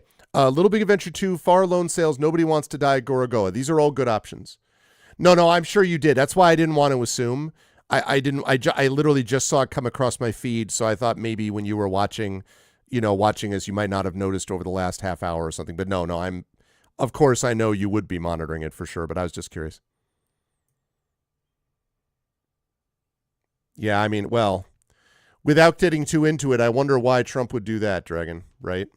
But I know you agree with me on that score. Oh, so embarrassing. Oh, thank you, Triffid. That's a good call. Yeah. Okay. Little bit of two for loans to donors. Okay, great. All right. Any other nominations? Otherwise, I'm going to open this up, and the top 3 vote getters will go through to the final vote. The final vote.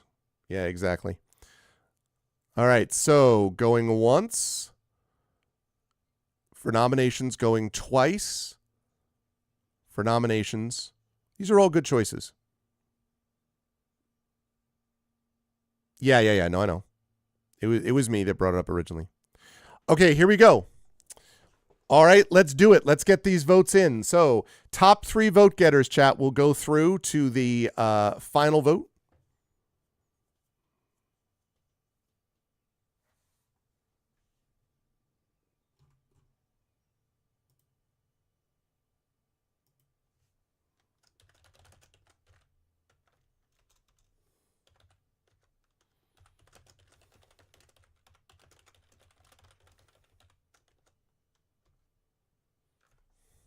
All right. Every time you do Nobody Wants to Die, I keep thinking, live and let die. Nobody wants to die. Boom, boom. Nobody wants to burn down. Doo-doo-doo, boo-doo-doo, boo-doo, boo-doo-doo, boo-doo-doo, boo-boo.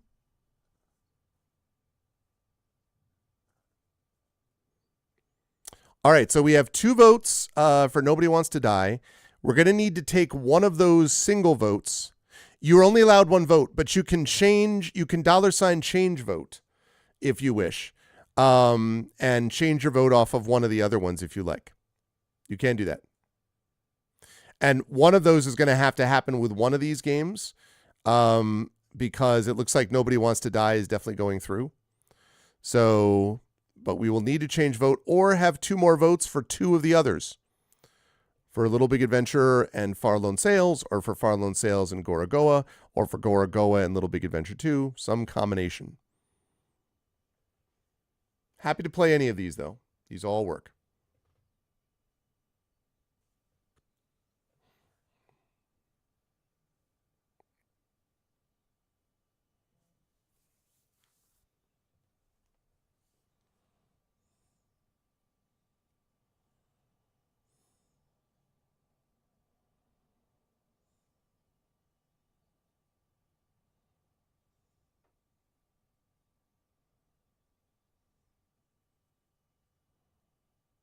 Okay, whoops.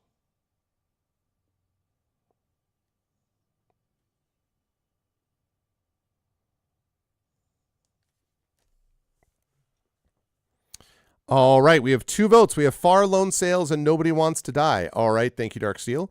So it's up to chat. If Gorogoa or Little Big Adventure 2 wants to change their vote to the other one, then we're set.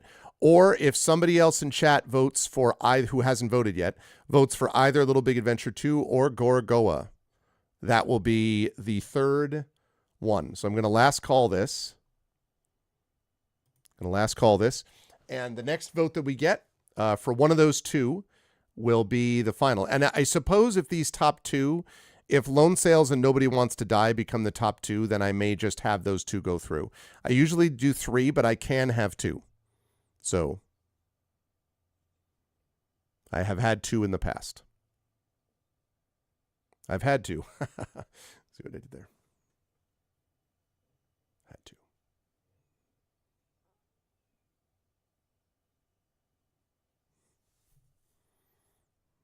All righty.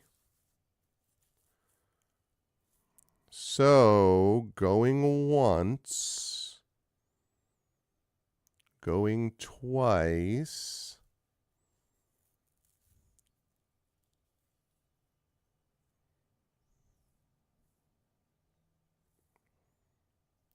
Does that mean you're sitting out the vote, Trifid? Is that what you mean?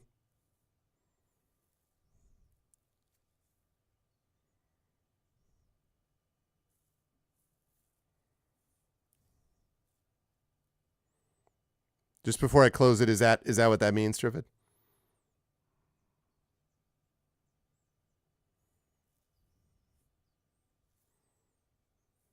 You made Echo happy. All right. There we go. We will close that down. Thank you, Trifid. So there we go. Little Big Adventure 2, Far Lone Sails, and Nobody Wants to Die. They are in the final vote category. And this will be open. The mods are going to do their usual amazing work along with Echo for the straw poll. Thank you, Echo. And then they're going to mix that with next game. And that vote's going to be open until next Tuesday. After Tari and I do our Gamebook illustration stream, we'll have the final vote. And then I will play it the Tuesday after that. So that is going to be good stuff. What happened? What happened? Ignore that. Oh, is it the wrong link? It was the Zelda link. Yeah, absolutely. It added the 4th. Oh, okay. So do you want to redo it when I'd already moved it? That's okay. We'll wait for you to come up with a new link. And yeah, I mean, Effect Life has had suggestions of his go through in the past. So I'm sure it will happen again. Because that's the first time Gora Go has actually shown up on the list.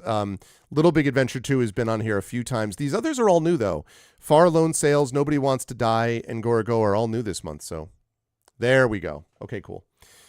Lovely. So there it is. Little Big Adventure 2, Far Lone Sails, and Nobody Wants to Die. Those are the 3. All right. Well, then I'm going to close that out.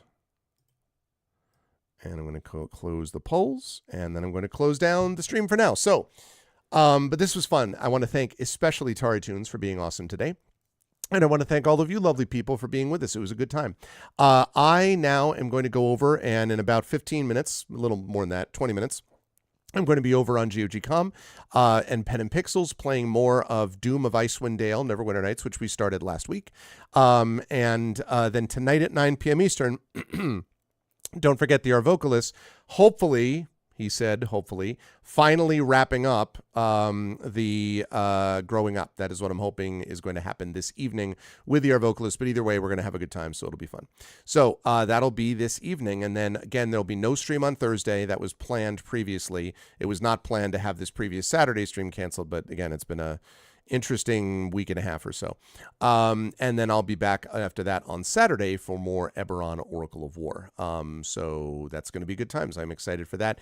And more Expeditions Rome coming as well a week from this Thursday as we get started on the next major video game that we're going to be doing. After Expeditions Rome, it's going to be on to the Silver Box Dragonlance games, which will be a good time as we go back into the retro world. But first, Expeditions Rome. That said, if you like what you saw and heard today, please follow the channel. Please check out our YouTube at !ArvTube. Thanks for those of you who are watching me on YouTube today. Twitter is !ArvTweets.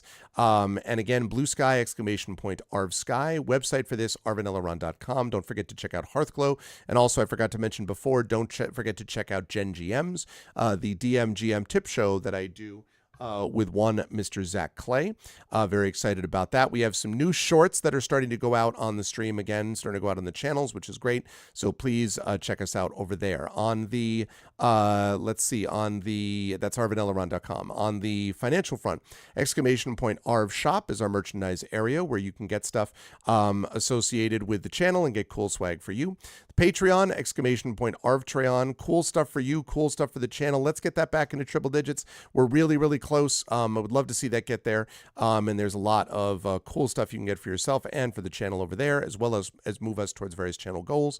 Subbing to the channel, as a couple people did today, that's also super helpful, so please do that. And you get those custom sub badges and emotes to help with the emotes that you can use across Twitch and inspirations to help our players as well. On the publishing side, !Icarus, our graphic novel from Athos Arts, !Library, that's my Tales and Tomes, The Forbidden Library, my 5e adventure and sourcebook from Alligator Alley Entertainment, and !Greyshade, that is my Greyshade IP, Greyshade Renegade and Heretic, the Grey Assassin trilogy from Athos Arts. You can get those at that link. You can get, we never even get to see your legs. That's a whole different matter. Greyshade, Renegade, and Heretic. As I say, you can get those. You can get the audiobook of Greyshade from our very own Trent Sparks at that link, and you can pre-order the tabletop role-playing game of Greyshade coming from our very own Brandon O'Brien. O'Brien, and coming out from Alligator Alley, and that will be released Gen Con, which is August of this year. Very excited about that. It's going to be a good time. Otherwise, as always, exclamation point BLM, Black Lives Matter, important to affirm and assert the significance and importance of Black lives. Exclamation point Help Now, the World Health Organization page on suicide prevention. Important to reach out to others when you need help and reach out to others when they need help as well. And exclamation point Ukraine, UKRAINE, to help the people of Ukraine as they fight back against an illegal and illegitimate war with bravery and courage, and send the message that we will do so for others in the future, because we do care deeply about what happens to Ukraine.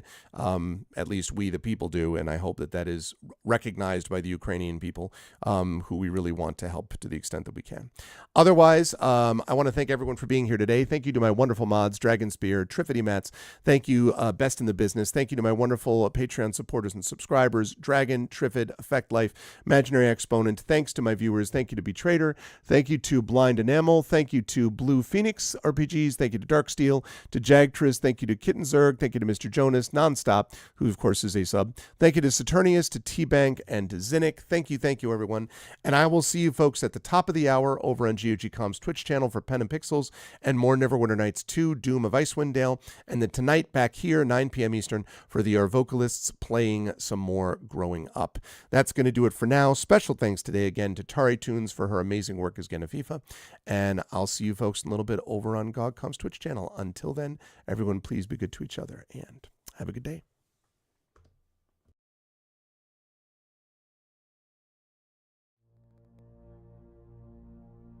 Then on the strand, with steeds and treasure and armor, their roomy and ring-dight ship was heavily laden.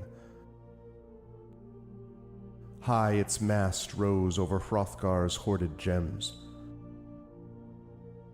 A sword to the boat guard Beowulf gave, mounted with gold. On the mead bench, since he was better esteemed, that blade possessing heirloom old. Their ocean keel boarding, they drove through the deep, and Daneland left. A sea-cloth was set, a sail with ropes firm to the mast, the flood timbers moaned. Nor did wind over billows that wave swimmer blow across from her course. The craft sped on, foam-necked it floated forth o'er the waves, keel firm bound over briny currents, till they got them sight of the Geatish cliffs, home-known headlands.